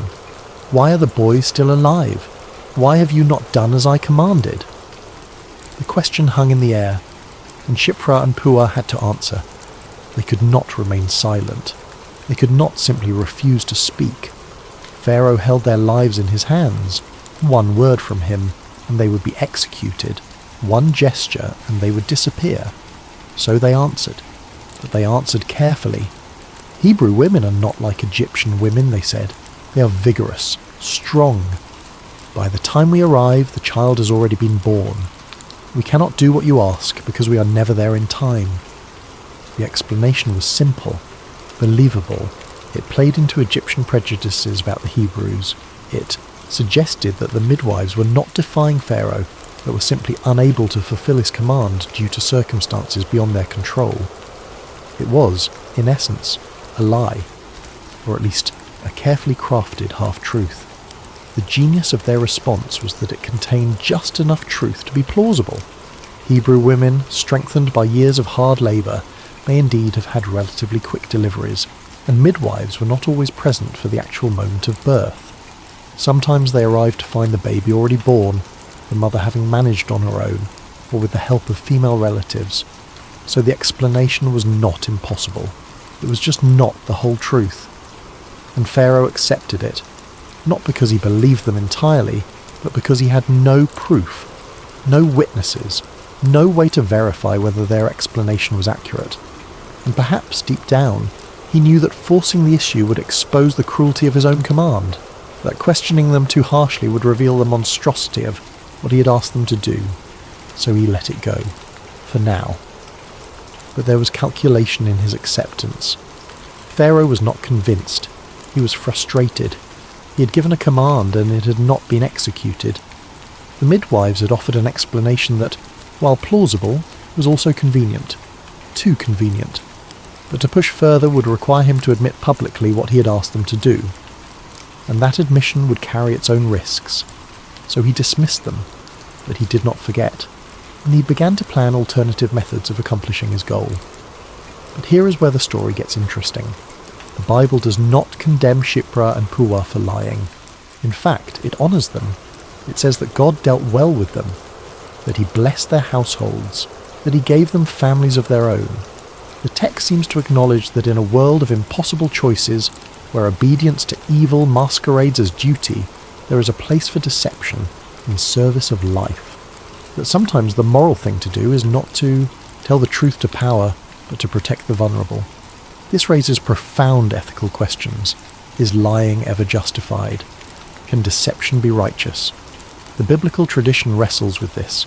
There are other examples. Rahab, who lied to protect Israelite spies and was honoured for her faith. The Hebrew midwives in Egypt. Even Abraham and Isaac, who in moments of fear deceived about their wives' identities. The pattern suggests that when truth would result in murder, when honesty would make you complicit in evil, when speaking openly would endanger innocent lives, deception becomes not just permissible, but necessary. This is not a blanket endorsement of dishonesty. The Bible is clear about the value of truth. Lying lips are an abomination to the Lord. Truthfulness is a virtue. Honesty is expected in normal human relationships. But the story of Shiphrah and Puah recognizes that we do not always live in normal circumstances, that there are moments when the usual rules cannot apply without catastrophic consequences, that wisdom sometimes requires us to navigate complex situations with both courage and cunning. Dietrich Bonhoeffer, the German theologian who participated in plots to assassinate Hitler, wrote about this very issue. He argued that in a world broken by sin, there are moments when every available choice involves some form of wrong, when refusing to lie means becoming an accomplice to murder, when telling the truth means betraying the innocent. In such moments, Bonhoeffer suggested, we must choose the lesser evil and trust God to forgive even our necessary sins. Shiphrah and Puah understood this intuitively. They did not lie for personal gain. They did not lie to avoid inconvenience or to make their lives easier. They lied to preserve life, to protect children, to resist evil, and God honoured that choice. Because God, who knows the heart, who understands context, who sees the full picture of every decision, recognised that their deception was an act of faithfulness, not betrayal. Their lie was tactical, strategic. It bought them time. It deflected Pharaoh's anger. It allowed them to continue their work. It kept the door open for more lives to be saved. It was not a perfect solution, but in a world where perfection was impossible, it was the best available choice, and sometimes that is all we can do. Choose the best available option. Act with whatever courage and wisdom we can muster, and trust God to honour our intentions even when our methods are imperfect. Chapter 6. God honours their choice. What does it mean to be blessed by God? In the ancient world, blessing was tangible. It was children and prosperity. It was health and longevity. It was the continuation of your name through generations. And the text tells us explicitly that God blessed the midwives, that he established households for them, that their families grew, that their names, though recorded only briefly, were remembered forever. The Hebrew phrase used here is significant. God made them houses. This is not just about physical structures. In Hebrew culture, a house represented a family line, a legacy, descendants who would carry your name and memory forward. To be given a house by God meant that your life had meaning, that your contributions would outlast you, that your faithfulness would bear fruit for generations. For women in the ancient world, this was perhaps the highest form of recognition. Women's power, women's security, women's legacy were tied to family. To have children was to have a future. To have a household was to have a place in the community. To have descendants was to achieve a form of immortality. And God gave this to Shiphrah and Puah, not despite their defiance of Pharaoh, but because of it. Their faithfulness to God resulted in blessing, but the blessing was more than personal. Because while Shiphrah and Puah were preserving individual lives, they were also preserving a nation. Every boy they saved grew up, married, had children of his own, contributed to the growing Israelite population. The very thing Pharaoh feared was happening in part because two women refused to cooperate with his plan. God was using their faithfulness to accomplish his purposes, to prepare for a deliverance that was still years away. Think about the mathematics of it. If Shiphrah and Puah attended even a fraction of Hebrew births, and if they saved every boy over a period of months or years, they preserved hundreds of lives, perhaps thousands. And each of those lives had ripple effects. Each boy grew into a man who would father children. Each preserved family line would continue for generations. The impact of their faithfulness was exponential. This is how God often works, not through dramatic interventions, not through miracles that everyone can see, but through ordinary people making faithful choices, through small acts of obedience that compound over time, through individuals who say yes to what is right, even when it is costly. Shiphrah and Puah did not know the full scope of what they were participating in. They did not know that one of the boys they saved might have been Moses. They did not know that their defiance was part of a larger story that would end with the liberation of an entire people. They simply did their work. And God wove their faithfulness into something magnificent. There is a theological principle here that is worth pausing over. God does not need our cooperation. He is sovereign. He could accomplish his purposes through any means he chooses. He could intervene directly. He could override human will. He could simply make things happen. But he chooses, again and again, to work through human agents. Through people who are willing to partner with him. Through individuals who will take risks for righteousness. Through those who will obey even when obedience is costly. This is both a privilege and a responsibility. It means that our choices matter, that our faithfulness has consequences, that we are not mere spectators in God's story but participants, that what we do or fail to do shapes outcomes in ways that matter eternally. Shiphrah and Puah could have chosen differently. They could have obeyed Pharaoh. They could have justified their compliance with reasonable-sounding arguments. They could have told themselves that resistance was futile, that their disobedience would not make a difference, that someone else would do Pharaoh's dirty work even if they refused. But they chose faithfulness instead, and their choice mattered. There is something profoundly comforting about this, because most of us will never be famous. Most of us will never lead movements or command armies or change the world in ways that everyone can see. But all of us face moments where we have to choose between what is easy and what is right, where we have to decide whether to go along with injustice or to stand against it. And the story of Shiphrah and Puah reminds us that those choices matter, that God sees, that faithfulness in the small things is never wasted. The Israelites continued to multiply, the community continued to grow, and though the oppression continued, though the suffering remained, life persisted. Because two midwives decided that no king, no matter how powerful, had the right to demand the death of innocents, and God honoured that decision with blessing. Their blessing was also a testimony. When their households prospered, when their families grew, when their names were remembered, it sent a message to the community. That faithfulness to God leads to flourishing. That obedience to conscience, even when costly, results in good. But God rewards those who fear him more than they fear human authority. This testimony would have encouraged others, would have strengthened the resolve of those facing their own moral tests, would have reminded the community that even in Egypt, even under Pharaoh, God was still sovereign. Chapter 7, Pharaoh's cruel escalation. But Pharaoh's fear did not go away. If anything, it intensified. The midwives had failed him. The Israelites were still growing, and now he had to take more drastic measures. If the midwives would not kill the boys, then he would give the task to someone else, to everyone else. He issued a new command, this one public, this one impossible to ignore. Every newborn Hebrew boy was to be thrown into the Nile. Every Egyptian citizen was now complicit in the genocide. Every neighbour, every soldier, every passerby had the authority and perhaps the obligation to seize Hebrew infants and drown them in the river. It was brutal, it was public, and it was designed to succeed where the quiet command to the midwives had failed. Pharaoh was done with subtlety. He was done with secrecy. If he could not control the Israelite population through oppression and covert murder, he would do it through open violence, through terror, through a campaign that left no room for defiance. The shift from covert to overt genocide represented a change in Pharaoh's strategy. He had tried the surgical approach, targeting births, using trusted community members to do the killing, keeping the violence hidden. But that had not worked. So now he would use blunt force.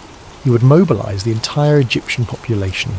He would make the killing public, unavoidable, inescapable. He would create a climate of terror in which Hebrew families could not protect their sons, in which every birth of a boy would be followed immediately by his death. The Nile was chosen deliberately.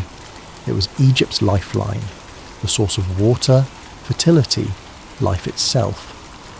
The Nile's annual flooding made agriculture possible. Its waters sustained Egyptian civilization, and Pharaoh wanted to turn this symbol of life into an instrument of death. He wanted Hebrew boys, the future of the Israelite community, drowned in the very river that made Egypt great.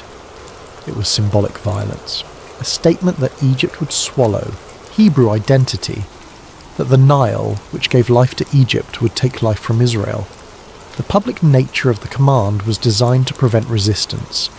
If everyone was watching, if everyone was expected to participate, then Hebrew families would have nowhere to hide, no privacy in which to protect their sons, no safe spaces, no refuge. Pharaoh was creating a surveillance state in which every Egyptian was a potential enforcer of his genocidal policy. And yet, even this did not work. Because you cannot kill hope, you cannot extinguish the will to survive. Hebrew families hid their children. They took extraordinary risks to protect their sons. Mothers gave birth in secret. Families devised plans to keep infants quiet. Communities banded together to shield the most vulnerable. The courage of Shiphrah and Puah had set a precedent. It had shown that resistance was possible, that you did not have to obey evil, even when it came from the highest authority. Some families hid their sons in their homes, muffling cries, keeping them out of sight. Some sent their boys to relatives in remote areas. Some created false compartments in their dwellings where children could be concealed during searches. The entire community mobilized to protect their future. It was dangerous. Discovery meant death not just for the child, but potentially for the entire family. But they did it anyway. The resistance was not organized. There was no central leadership, no coordinated strategy, just individual families making individual choices to protect their own. But collectively, these individual acts of defiance undermined Pharaoh's plan. They showed that even totalitarian authority has limits. That even when the state mobilizes all its resources toward evil, ordinary people can still resist, still protect the vulnerable, still choose life. One of those hidden children was Moses, born during this time of terror, hidden for 3 months by his mother, placed in a basket and set among the reeds of the Nile, the very river that was supposed to be his grave. And then, in an act of divine irony, discovered and adopted by Pharaoh's own daughter, raised in the palace, prepared for a destiny that Pharaoh could never have imagined. All because his plan had failed. All because women like Shiphrah and Puah, and later Moses' mother and sister, refused to cooperate with death. The story of Moses' preservation is well known, but it exists in the context of the broader resistance. His mother Jochebed was part of a community of women who had learned from Shiphrah and Puah that defiance was possible, that you could say no to Pharaoh and survive, that protecting children was worth the risk. Jochebed's act of placing Moses in the Nile was both an act of faith and an act of clever subversion. She technically complied with Pharaoh's command to put the child in the river, but she did it in a way that gave him a chance to live. She turned Pharaoh's command against itself, and when Pharaoh's daughter found the baby and recognized him as Hebrew, she chose compassion over compliance. She too defied her father's command. She too chose life. The resistance to genocide was spreading, from Hebrew midwives to Hebrew mothers to an Egyptian princess. Pharaoh's own household was turning against his policy. The cancer of his evil plan was being attacked by antibodies of compassion and courage at every level of society. The escalation of Pharaoh's cruelty did not break the Israelites. It revealed his desperation. It showed that even with all the power in the world, he could not stop what God had set in motion. The Israelites would survive, they would endure, and one day they would walk free. Chapter 8. The Legacy of Hidden Courage.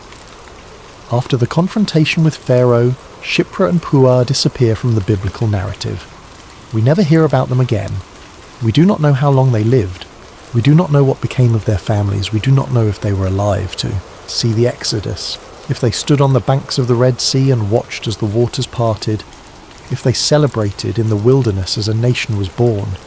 The text is silent, but their absence from the rest of the story does not diminish their importance. In fact, it amplifies it, because their contribution was never about recognition. It was never about being remembered. It was about doing what was right in the moment they were given, and that is enough. Sometimes the greatest acts of courage are the ones that go unnoticed, the ones that do not make it into the history books, the ones that happen in private, away from applause and acclaim. Think about all the unnamed heroes in history, the people who harboured Jews during the Holocaust, the conductors on the Underground Railroad, the individuals who stood up to injustice in small ways that never made headlines, the parents who sacrificed for their children, the teachers who invested in students, the neighbours who showed kindness, the workers who maintained integrity. Most of these people died without recognition. Their names are forgotten, their stories untold, but their actions mattered. They shaped the world. They made goodness possible. Shiphrah and Puah are named in Scripture, which is itself remarkable. In a text that often glosses over women's contributions, that focuses primarily on male leaders and patriarchs, these two midwives are given the honour of being remembered by name. Their names are recorded for all time, not because they were queens or prophets, not because they performed miracles, but because they feared God and chose life. That was enough to earn them a permanent place in the sacred narrative. Their names appear in Exodus chapter 1, verses 15 through 21, just 7 verses, a brief mention in a much longer story. But those 7 verses contain everything we need to know. God values faithfulness. God sees what the world overlooks. God honours those who choose righteousness over compliance. God remembers those who protect the vulnerable. Shiphrah and Puah saved an entire generation, not through grand strategy or military might, but through simple, repeated faithfulness. Every child they delivered was an act of defiance. Every boy they handed to his mother was a victory, and while they could not have known it at the time, their actions preserved the very people God would use to reveal his character to the world, to bring forth a deliverer, to establish a covenant, to tell a story that would echo through millennia. Among the boys they saved were men who would become fathers and grandfathers, men who would walk out of Egypt in the Exodus, men who would cross the Red Sea, men who would receive the law at Sinai, men who would enter the Promised Land. The nation of Israel existed in part because Shiphrah and Puah refused to kill children. Every Israelite who lived after the Exodus owed their existence in some way to the courage of 2 midwives. Their legacy is not in monuments or statues, it is in the existence of the Israelite nation, in the survival of a people who should have been destroyed, in the life of Moses and every other boy born during those dark years. Their legacy is in the reminder that God values faithfulness over fame, that he sees what the world overlooks, that he honours those who choose life even when death is demanded. And their legacy is in you, in me, in anyone who has ever faced a choice between compliance and conscience, between the approval of the powerful and the whisper of what is right. Shiphrah and Puah remind us that we are never powerless. that even in the face of overwhelming authority, even when the consequences are severe, we have a choice. And sometimes that choice is the most important thing we will ever do. Their story teaches us about the nature of moral courage. It is not flashy. It is not usually recognised at the time. It often requires us to work quietly, to resist invisibly, to trust that God sees, even when people do not. It requires us to value righteousness over reputation, faithfulness over safety, obedience to God over compliance with unjust human authority. Their story also teaches us about the power of ordinary people. Shipra and Puah were not exceptional in the world's eyes. They were not rich or powerful or connected. They were working women. Skilled, yes, but not elite. And yet they changed history. They proved that you do not need to be famous to be faithful. You do not need to be powerful to be righteous. You just need to be willing to say no when evil makes demands. Epilogue. Faith that saved a nation. As we close this story, let it settle into the quiet places of your heart. Let it remind you that faith is not always loud, that courage does not always announce itself, that some of the most important work in the kingdom of God happens in secret, in small rooms, in difficult decisions, in moments when no one is watching except the one who matters most. Shipra and Puah were not prophets. They did not perform miracles. They did not part seas or call down fire from heaven. They simply refused to kill children, and in that refusal they participated in something sacred. They became instruments of deliverance. They became part of the story that would lead to freedom, not because they sought glory, but because they feared God more than they feared man. This is the kind of faith that changes the world. Not the faith that builds cathedrals, though that has its place. Not the faith that preaches to thousands, though that too is valuable. But the faith that says no to evil when no one else is saying no. The faith that protects the vulnerable when the powerful demand their destruction. The faith that chooses life, even at great personal cost. Their story raises questions for us. Questions about our own lives, our own choices. What would we do in their position? When authority demands our cooperation with injustice, will we comply or resist? When the cost of righteousness is high, will we pay it? When we can choose between safety and faithfulness, which will we choose? These are not abstract questions. We all face moments, perhaps less dramatic but no less real, when we must decide between convenience and conscience, when we must choose whether to speak up or stay silent, whether to protect or to ignore, whether to risk or to hide.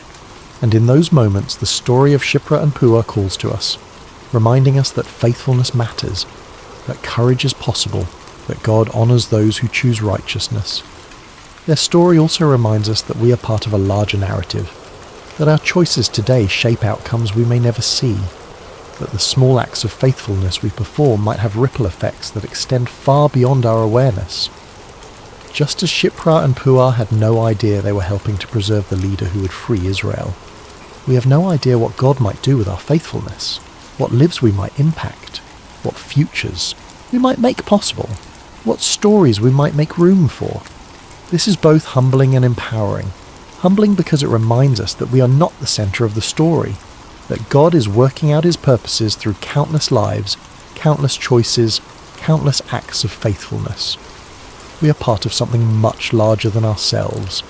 Empowering because it means our actions matter, that our choices have weight, that our faithfulness contributes to God's work in the world in ways we may never fully understand. Tonight, as you drift towards sleep, let this story rest with you. Let it remind you that you are seen, that your choices matter, that faithfulness in the hidden places is never wasted. God builds salvation on the courage of those willing to stand, even when they stand alone, and sometimes the smallest acts of obedience become the foundations of miracles. Shipra and Puah, 2 women, 2 midwives, 2 names recorded in scripture for all time, not because they led armies or ruled nations, but because when a king demanded death they chose life, and in choosing life they saved a nation. May we all have the courage to do the same. May we have the courage to fear God more than we fear human authority. May we have the wisdom to recognise when compliance becomes complicity. May we have the strength to choose righteousness even when it is costly. May we have the faith to believe that God sees our choices and honours our faithfulness. May we have the hope to trust that our small acts of obedience might be part of something larger than we can imagine. Sleep well, and remember, the God who saw them sees you too. The God who honoured their faithfulness honours yours. The God who wove their courage into a story of deliverance is still weaving stories today. And you might be part of one of them. You might be the person whose choice matters, whose faithfulness makes the difference, whose courage saves lives. Do not underestimate the power of ordinary faithfulness. Do not dismiss the significance of small acts of righteousness. Do not assume that your choices do not matter. They do. They always have. They always will. Because the kingdom of God is built not on the grand gestures of the famous few, but on the faithful choices of ordinary people who simply refuse to cooperate with evil. People like Shipra and Pua. People perhaps like you. Rest now in the knowledge that God sees, that faithfulness matters, that courage is possible, and that the story is not over. The story is never over, because God is still working, still weaving faithfulness into deliverance, still honouring those who choose life, still writing stories of redemption through the choices of ordinary people who simply decide to say yes to what is right. Good night, and may your own story be one of courage, faithfulness, and life.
Hello dear listener and welcome to Sacred Slumber. Before we begin tonight's story, I'd love to know how your day has been. Whether it was filled with joy or challenges, you're exactly where you need to be right now. What time is it where you are in the world? Are you settling down for the evening, or perhaps finding a quiet moment in the middle of your day?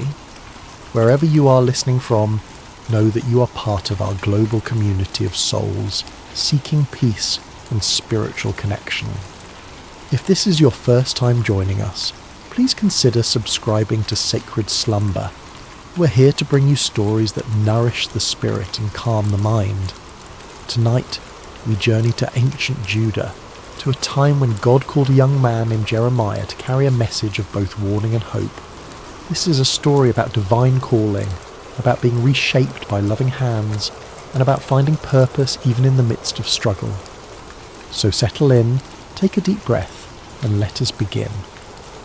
In the 13th year of King Josiah's reign over the kingdom of Judah, when the morning mist still clung to the hills of Anathoth, a young man named Jeremiah sat beneath the shade of an ancient olive tree. The leaves whispered secrets in the gentle breeze, and somewhere in that whisper something stirred within his heart. Something he couldn't yet name, but could feel as surely as the warm earth beneath his feet. Jeremiah was not like the other young men of his village. While they spoke boldly of their plans and dreams, he preferred the quiet company of his thoughts. While they gathered in the marketplace to debate and jest, he found himself drawn to solitary places where he could listen to the deeper rhythms of life. His father, Hilkiah, was a priest. and perhaps that was why Jeremiah felt such a natural pull toward the sacred, toward the spaces where heaven seemed to touch earth. On this particular morning, as the sun climbed higher and cast dancing shadows through the olive branches, Jeremiah felt that familiar stirring grow stronger. It was as if someone were calling his name from a great distance, though he heard no voice with his ears. The sensation was both thrilling and terrifying, like standing at the edge of a vast ocean, knowing you were meant to step in but uncertain of your ability to swim. Then, as clearly as if someone had spoken directly into his ear, came the words that would change everything. Before I formed you in the womb, I knew you. Before you were born, I set you apart. I appointed you as a prophet to the nations. Jeremiah's heart raced. He looked around, half expecting to see someone standing nearby, but he was alone with only the olive tree and the endless blue sky as witnesses.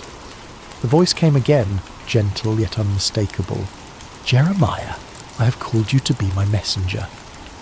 The young man's immediate response was one of panic. Sovereign Lord, he whispered, his voice barely audible even to himself. I don't know how to speak. I am too young. Who would listen to me? I am nobody special, just a priest's son from a small village.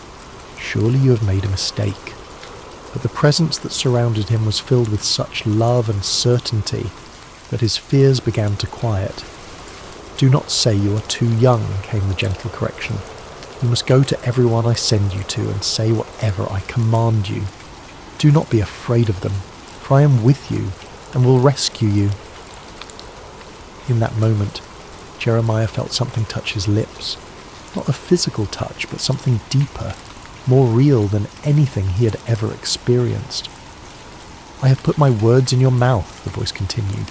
See, today I appoint you over nations and kingdoms to uproot and tear down, to destroy and overthrow, to build and to plant. As the presence gradually faded, leaving only the normal sounds of morning, birds singing, leaves rustling, the distant lowing of cattle, Jeremiah remained sitting beneath the olive tree, stunned by what had just occurred. His life had been ordinary just moments before, and now he was being called to something extraordinary. The weight of it should have crushed him, but instead he felt a strange peace settling over his spirit. He didn't yet understand what lay ahead, couldn't foresee the years of rejection and persecution that awaited him, or the deep wells of sorrow he would have to draw from. He only knew that the God of his fathers had spoken to him, had chosen him for a purpose that was both terrible and wonderful. And though he trembled at the thought of it, something deep within him whispered back, Yes, Lord, I will go. Months passed after Jeremiah's calling, and he found himself struggling with the enormity of his task. The messages that came to him were not easy ones. Words of warning about the spiritual condition of Judah, prophecies of coming judgment if the people didn't turn back to their God. How could he, a young man with no credentials or authority, stand before the elders and priests and kings with such heavy words? One morning, as Jeremiah prayed in the quiet of his chamber, seeking guidance for this impossible mission, he heard the familiar voice of the Lord speaking to him once again. Go down to the potter's house, and there I will give you my message. Jeremiah had passed by the potter's house countless times in his life, but had never paid it much attention. It was a humble building on the outskirts of the village, marked by the constant sound of the spinning wheel and the earthy smell of wet clay. As he approached that day, however, he felt a sense of anticipation, as if he were about to witness something profound. The potter was an elderly man named Malachi, whose hands bore the calluses and clay stains of decades spent at his craft. His hair was white as wool, and his eyes held the patient wisdom of someone who had spent his life creating beauty from formless earth. When Jeremiah arrived, Malachi looked up from his wheel and smiled, as if he'd been expecting him. Shalom, young prophet, Malachi said, his voice warm with genuine kindness. Please sit and watch.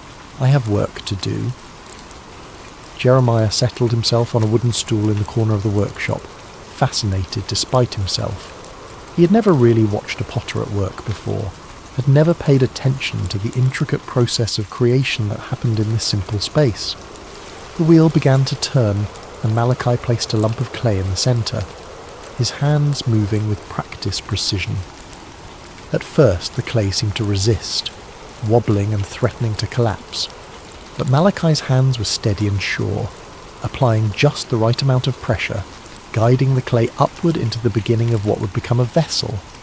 Jeremiah watched in wonder as the formless lump slowly took shape, a wide base, curving sides, the promise of something beautiful and functional.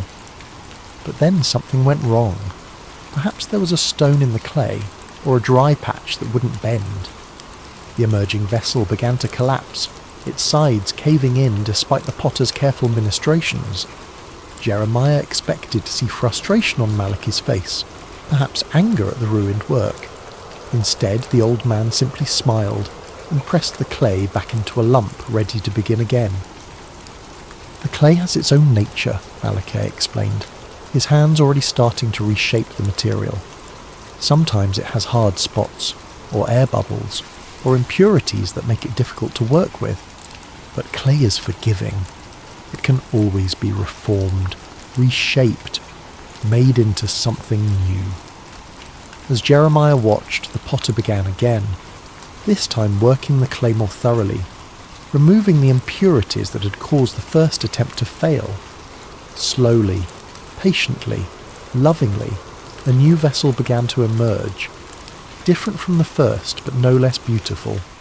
In fact, this second creation seemed to have a character all its own, shaped by the very challenges that had destroyed its predecessor. It was then that Jeremiah heard the voice of the Lord speaking to him, as clear as if someone were standing beside him. "Can I not do with you, Israel, as this potter does? Like clay in the hand of the potter, so are you in my hand." The words hit Jeremiah like a revelation. He understood now why he had been sent to this place, why he needed to witness this simple yet profound act of creation. The people of Judah were like clay in God's hands, sometimes stubborn, sometimes marred by the impurities of sin and rebellion. But God was not a harsh taskmaster who would discard them when they failed to take shape properly. He was like Malachi, patient and loving, willing to reshape them again and again until they became the vessels he had always intended them to be. "The message I want you to carry," the Lord continued, "is not just one of judgment, but of hope. Yes, I must sometimes tear down what is corrupt and broken, but I tear down in order to build up again, in order to create something better and more beautiful than before." Jeremiah felt tears welling up in his eyes as he watched the potter's hands continue their gentle work. Here was a picture of God's character that he had never fully grasped before, not the angry judge he had sometimes imagined, but the patient artist who sees potential in every lump of clay, who never gives up on his creation, who can bring beauty from the most unlikely materials. "Thank you," he whispered to Malachi as he prepared to leave. The old potter looked up from his work and smiled. "The clay thanks the potter by yielding to his hands," Malachi replied. "Perhaps that is all any of us can do, yield to the hands that know how to shape us into something beautiful."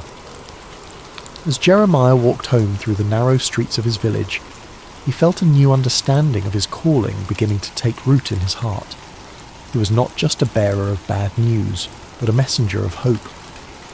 The God who had called him was not a destroyer but a creator, not a tyrant but a loving craftsman who would never abandon his work. The words came to him then, the message he would carry to the people of Judah. "If at any time I announce that a nation or kingdom is to be uprooted, torn down and destroyed, and if that nation I warned repents of its evil, then I will relent and not inflict on it the disaster I had planned. And if at another time I announce that a nation or kingdom is to be built up and planted, and if it does evil in my sight and does not obey me, then I will reconsider the good I had intended to do for it." It was a message of both warning and promise, of judgment and mercy intertwined. Like the potter's hands, God's discipline was always aimed at restoration, always working toward the creation of something more beautiful than before. Armed with this new understanding, Jeremiah began his prophetic ministry in earnest. But if he had hoped that his message of God's love and patience would be readily received, he was quickly disillusioned. The people of Judah, from the poorest peasant to the most powerful priest, seemed determined to resist the very hands that were trying to reshape them. His first major public appearance came during the reign of King Jehoiakim, Josiah's son, who had turned away from his father's reforms and allowed idolatry to flourish once again throughout the land. Jeremiah stood in the temple courts, his voice carrying across the stone courtyard as he delivered the message God had given him. "This is what the Lord says," he proclaimed, his young voice growing stronger with each word. "Reform your ways and your actions, and I will let you live in this place. Do not trust in deceptive words and say, 'This is the temple of the Lord, the temple of the Lord, the temple of the Lord.' If you really change your ways and your actions and deal with each other justly, if you do not oppress the foreigner, the fatherless or the widow, and do not shed innocent blood in this place, and if you do not follow other gods to your own harm, then I will let you live in this place in the land I gave your ancestors for ever and ever." The reaction was immediate and hostile. The priests, who had grown comfortable with their compromises and political alliances, saw Jeremiah's words as a direct threat to their authority. The wealthy merchants and nobles who had prospered by exploiting the poor and forming partnerships with pagan nations heard his call for justice as an attack on their way of life. "Who does this young man think he is?" they muttered among themselves. "He speaks of judgment and destruction like some kind of doomsday prophet. Where is his authority? Where are his credentials?" But Jeremiah continued, his heart breaking even as he spoke the words God had given him. He could see the spiritual adultery that had infected his beloved nation, the way they had turned from the God who had delivered them from Egypt and given them this promised land. They had made alliances with foreign powers, adopted their gods, and forgotten the covenant that had made them a people set apart. "My people have committed 2 sins," he declared, his voice now thick with emotion. "They have forsaken me, the spring of living water, and have dug their own cisterns, broken cisterns that cannot hold water." The imagery was powerful and heartbreaking. Jeremiah could see it so clearly. A nation that had access to the purest, most life-giving water imaginable, yet had chosen instead to dig broken wells that left them thirsty and desperate. They had exchanged their glory for worthless idols, their security for political alliances that would ultimately fail them. As the weeks and months passed, Jeremiah's message remained consistent, but the opposition grew fiercer. He was mocked in the streets, his words dismissed as the ravings of a madman. Children threw stones at him, and adults crossed to the other side of the road to avoid his presence. The loneliness was crushing, but what hurt most was seeing the people he loved rushing toward destruction, their ears closed to the voice of the one who wanted to save them.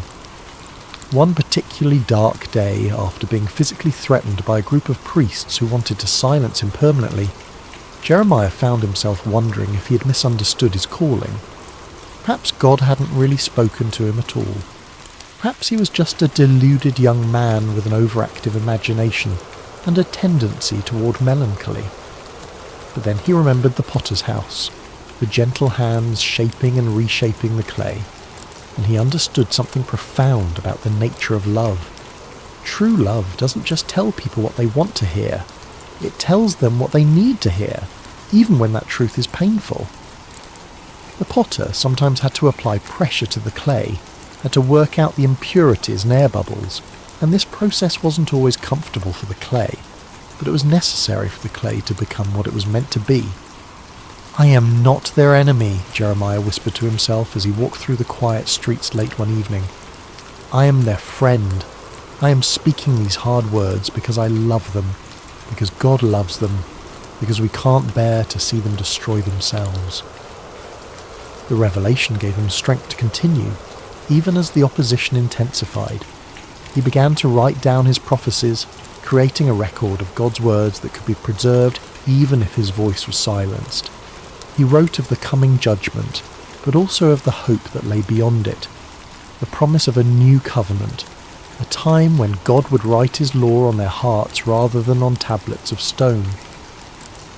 "The days are coming," he wrote, his hand moving quickly across the parchment, "when I will make a new covenant with the people of Israel and with the people of Judah. It will not be like the covenant I made with their ancestors when I took them by the hand to lead them out of Egypt, because they broke my covenant, though I was a husband to them. This is the covenant I will make with the people of Israel after that time. I will put my law in their minds and write it on their hearts. I will be their God, and they will be my people." Even in the midst of his loneliness and rejection, Jeremiah held on to this vision of hope.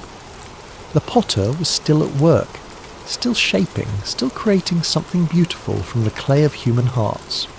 The process might be painful, but the end result would be worth it all. There came a time when the weight of his calling became almost too much for Jeremiah to bear. The constant rejection, the threats, the loneliness of being God's messenger to a people who didn't want to hear from God. It all pressed down on him like a physical burden. He had been faithful to his calling for years now, and what did he have to show for it? A nation that seemed more rebellious than ever, leaders who actively opposed him, and a heart that felt like it might break from the strain. The breaking point came when Pasha, the priest who was chief officer in the temple, had Jeremiah beaten and put in stocks overnight for prophesying that Jerusalem would be destroyed. The humiliation was complete, displayed like a common criminal in front of the very people he was trying to save. When he was released the next morning, bruised and aching, Jeremiah's first instinct was to flee. He made his way to his favourite spot of solitude, a small grove of trees outside the city where he often went to pray. There, surrounded by the peaceful sounds of nature, he poured out his heart to God in words that were both complaint and lament. "You deceived me, Lord, and I was deceived," he cried out, his voice raw with emotion. "You overpowered me and prevailed. I am ridiculed all day long. Everyone mocks me.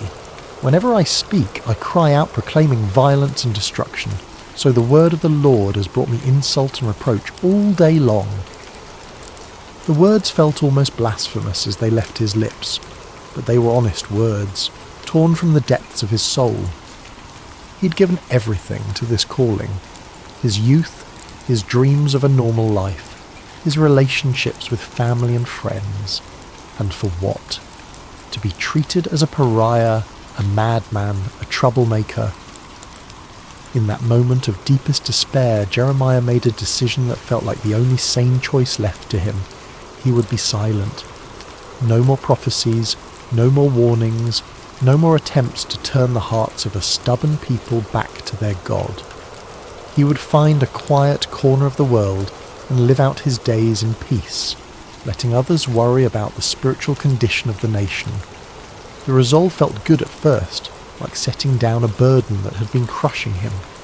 For several days, he said nothing about the visions that continued to come to him, ignored the urgings in his spirit to speak out against the injustices he witnessed. He tried to live like a normal person, to find satisfaction in simple pleasures and everyday concerns. But something strange began to happen. The more he tried to suppress the words God had given him, the more they seemed to burn within him. It was as if a fire had been kindled in his bones, a flame that grew hotter the more he tried to smother it. The visions wouldn't stop coming. The burden for his people wouldn't lift, and the words of God seemed to be blazing inside him like a furnace. "But if I say, I will not mention his word or speak any more in his name," he found himself whispering, "his word is in my heart like a fire shut up in my bones. I am weary of holding it in. Indeed, I cannot." The realization came to him gradually, like dawn breaking over the mountains. He couldn't stop being a prophet any more than he could stop being human. This wasn't just something he did. It was who he was. God had formed him in the womb for this purpose, had written this calling into the very fabric of his being. To deny it would be to deny himself, to attempt to live as someone he was never meant to be. But more than that, he began to understand that his struggles and sufferings were not signs that he had failed in his calling, but evidence that he was fulfilling it exactly as God intended. The potter sometimes had to apply intense heat to the clay to make it strong and durable. The fire in his bones wasn't a punishment. It was the very thing that qualified him to speak for God. "The Lord is with me like a mighty warrior," he declared, his voice growing stronger with each word. "So my persecutors will stumble and not prevail. They will fail and be thoroughly disgraced. Their dishonour will never be forgotten." The change in perspective was revolutionary. Instead of seeing his sufferings as evidence of God's abandonment, Jeremiah began to understand them as proof of God's presence. The fire in his bones wasn't consuming him. It was refining him, purifying him, making him into the kind of vessel that could carry God's words to a broken world. He thought again of the potter's house, of the way Malachi had worked the clay with such patience and skill. Sometimes the potter had to put the vessel into the fire to make it strong, to burn away the impurities and set the shape permanently. The heat wasn't cruelty, it was love, a kind of love that was willing to do whatever it took to create something beautiful and lasting. "I will speak," Jeremiah said aloud, his voice carrying across the quiet grove. "I will speak because I must, because the words are like fire in my bones, because God has made me a prophet to the nations. I will speak not because it's easy, but because it's necessary. I will speak not because people want to hear, but because they need to hear. I will speak because the potter is still at work and I am his instrument." The fire in his bones had become not a burden, but a gift, not a curse, but a blessing. It was the very thing that enabled him to continue when everything else told him to quit, the divine energy that sustained him through rejection and persecution. He was not just a messenger, he was a burning message, a living embodiment of God's passionate love for his people. The years passed, and Jeremiah's prophecies began to unfold with heartbreaking accuracy. The Babylonian army, led by King Nebuchadnezzar, laid siege to Jerusalem just as God had warned through his prophet. The city that had been called the joy of the whole earth was now surrounded by enemy forces, its people trapped within walls that had once seemed impregnable. During the siege, Jeremiah found himself in an impossible position. His prophecies of judgment were being fulfilled before everyone's eyes, but instead of vindicating him, this only increased the hostility toward him. The leaders of Jerusalem accused him of being a traitor, of collaborating with the enemy by undermining morale with his gloomy predictions. "You're deserting to the Babylonians," they shouted when he tried to leave the city on a simple errand. They arrested him, beat him, and threw him into a dungeon where he remained for many days, forgotten and alone. But even in that dark place, the word of the Lord continued to come to him, and strangely, it was not a word of judgment, but of hope. "Call to me and I will answer you," came the familiar voice in the darkness. "I will tell you great and unsearchable things you do not know." The message that came to him there in the dungeon was one of the most beautiful and hopeful prophecies he had ever received. It spoke of a time when the city would be rebuilt, when the people would return from exile, when joy and celebration would once again fill the streets of Jerusalem. It was a promise of restoration so complete and wonderful that it seemed almost too good to be true. "I will bring health and healing to it," God promised. "I will heal my people and will let them enjoy abundant peace and security. I will bring Judah and Israel back from captivity, and will rebuild them as they were before. I will cleanse them from all the sin they have committed against me, and will forgive all their sins of rebellion against me. Then this city will bring me renown, joy, praise and honour before all nations on earth that hear of all the good things I do for it." Even as the sounds of warfare grew louder outside his prison walls, Jeremiah held on to these words of hope. The potter was still at work, still shaping, still creating something beautiful from the broken clay of human hearts and human history. When the city finally fell, it was as devastating as Jeremiah had predicted. The temple was destroyed, the walls torn down, the leaders killed or carried away into exile. The sight of Jerusalem in ruins was almost more than the prophet could bear. This was the city where God had chosen to dwell, a place where his people had worshipped for centuries. Now it lay in smoking rubble, its streets filled with the debris of a civilization that had forgotten its God. In the aftermath of the destruction, Jeremiah sat among the ruins and wept. The tears came not from a heart that said, I told you so, but from one that was genuinely broken for the suffering of his people. He had warned them, yes, but he had never wanted to see them destroyed. He had hoped until the very end that they would turn back to God and avoid this terrible fate. It was then that he began to write what would become known as the Book of Lamentations, a collection of funeral songs for a dead city, poems of grief and mourning that captured the full depth of the tragedy that had befallen Jerusalem. But even in the midst of this profound sorrow, hope refused to be extinguished. Because of the Lord's great love we are not consumed, he wrote, his hand trembling as he formed the words, for his compassions never fail. They are new every morning. Great is your faithfulness. The words seemed to come from somewhere deeper than his own understanding, as if the Spirit of God was using his human grief to express a divine truth that transcended the immediate circumstances. Yes, Jerusalem had fallen. Yes, the people were scattered and the temple destroyed. But God's love had not failed. His faithfulness had not ended. His compassions were indeed new every morning, even in the darkest of times. The Lord is good to those whose hope is in him, he continued, to the one who seeks him. It is good to wait quietly for the salvation of the Lord. As he wrote these words, Jeremiah began to understand something profound about the nature of hope. It wasn't based on circumstances or on the absence of suffering.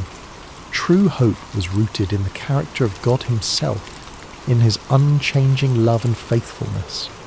The potter might allow the clay to be broken, but he would never abandon it. He might permit the vessel to be shattered, but only so that he could create something even more beautiful from the pieces. For no one is cast off by the Lord forever, he wrote, his voice growing stronger with each word. Though he brings grief, he will show compassion. So great is his unfailing love. For he does not willingly bring affliction or grief to anyone. The ruins of Jerusalem became, in a strange way, a place of worship for Jeremiah. There among the broken stones and scattered debris, he found a closeness to God that he had never experienced before.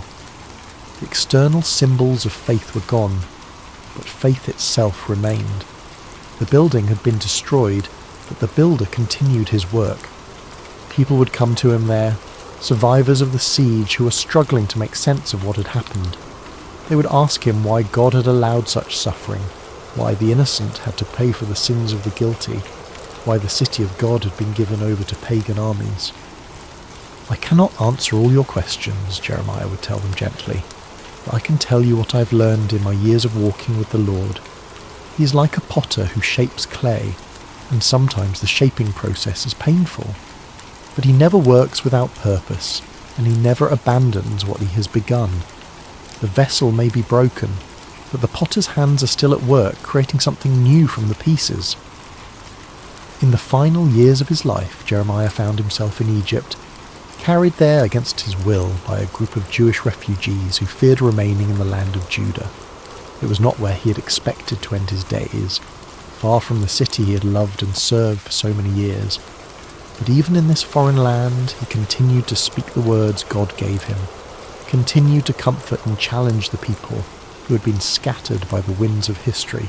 As he sat one evening by the banks of the Nile watching the sunset over the ancient land of the Pharaohs, Jeremiah reflected on the long journey that had brought him to this place. He was no longer the young man who had trembled beneath the olive tree at his first calling. His hair was now white, his hands marked by years of writing and rewriting God's words, his heart scarred by decades of rejection and persecution. But he was not bitter. Somehow, through all the pain and struggle, he had learned to see his life as part of a larger tapestry that God was weaving through history. He was just one thread in that tapestry, but he had been woven in exactly the right place, at exactly the right time, for exactly the right purpose. A young Jewish woman approached him as he sat by the water, her eyes reflecting the same uncertainty and pain he had seen in so many faces over the years. "Prophet," she said softly, "my heart is broken. I have lost everything, my home, my family, my future. How can I believe that God still cares about me?" Jeremiah smiled and gestured for her to sit beside him. "Let me tell you a story," he said, his voice warm with the wisdom of long experience. "Once, God sent me to a potter's house to watch him work. The potter was shaping a vessel on his wheel, but something went wrong. The clay became marred, misshapen, useless for its intended purpose." The young woman leaned forward, intrigued despite her sorrow. "I expected the potter to throw the clay away," Jeremiah continued. "After all, it was ruined, wasn't it? But instead, he gathered it up and began again. He worked the clay, removed the impurities, and slowly shaped it into something new. The second vessel was different from the first, but it was beautiful in its own way. Perhaps even more beautiful because it bore the marks of the potter's patient love." "But what does this mean for me?" the woman asked. "How does this help me with my broken heart?" Jeremiah reached down and picked up a small piece of clay from the riverbank. "This is what God showed me that day," he said, working the clay gently in his hands. "You are not ruined, you are not beyond hope. You are clay in the potter's hands, and he is still shaping you. The breaking you've experienced is not the end of your story. It's the beginning of a new chapter."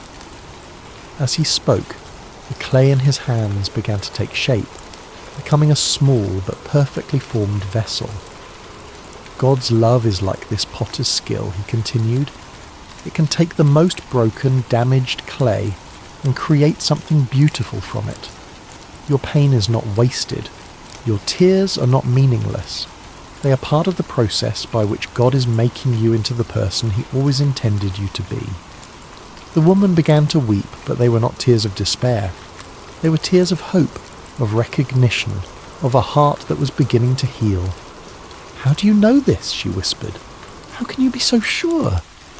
Jeremiah smiled, and in that smile was the peace of a man who had wrestled with God and found him faithful. "Because I have been clay in the potter's hands for 40 years, he said simply. "I have been broken and reshaped more times than I can count. I have questioned, doubted, even tried to run away from his calling. But through it all, I have learned one thing. The potter never gives up on his clay. He never throws it away. He keeps working, keeps shaping, keeps creating until the vessel is exactly what he envisioned it to be." As the stars began to appear in the darkening sky, Jeremiah continued to speak with the young woman and others who had gathered around them. He told them of the promises God had made, of a time when the exiles would return, when the city would be rebuilt, and God would make a new covenant with his people. He reminded them that their current suffering was not the end of the story, but part of a larger narrative of redemption and restoration. "The potter is still at work," he said as the evening drew to a close. "In your lives, in the life of our nation, in the great sweep of history itself, he's shaping something beautiful from the clay of human hearts and human history.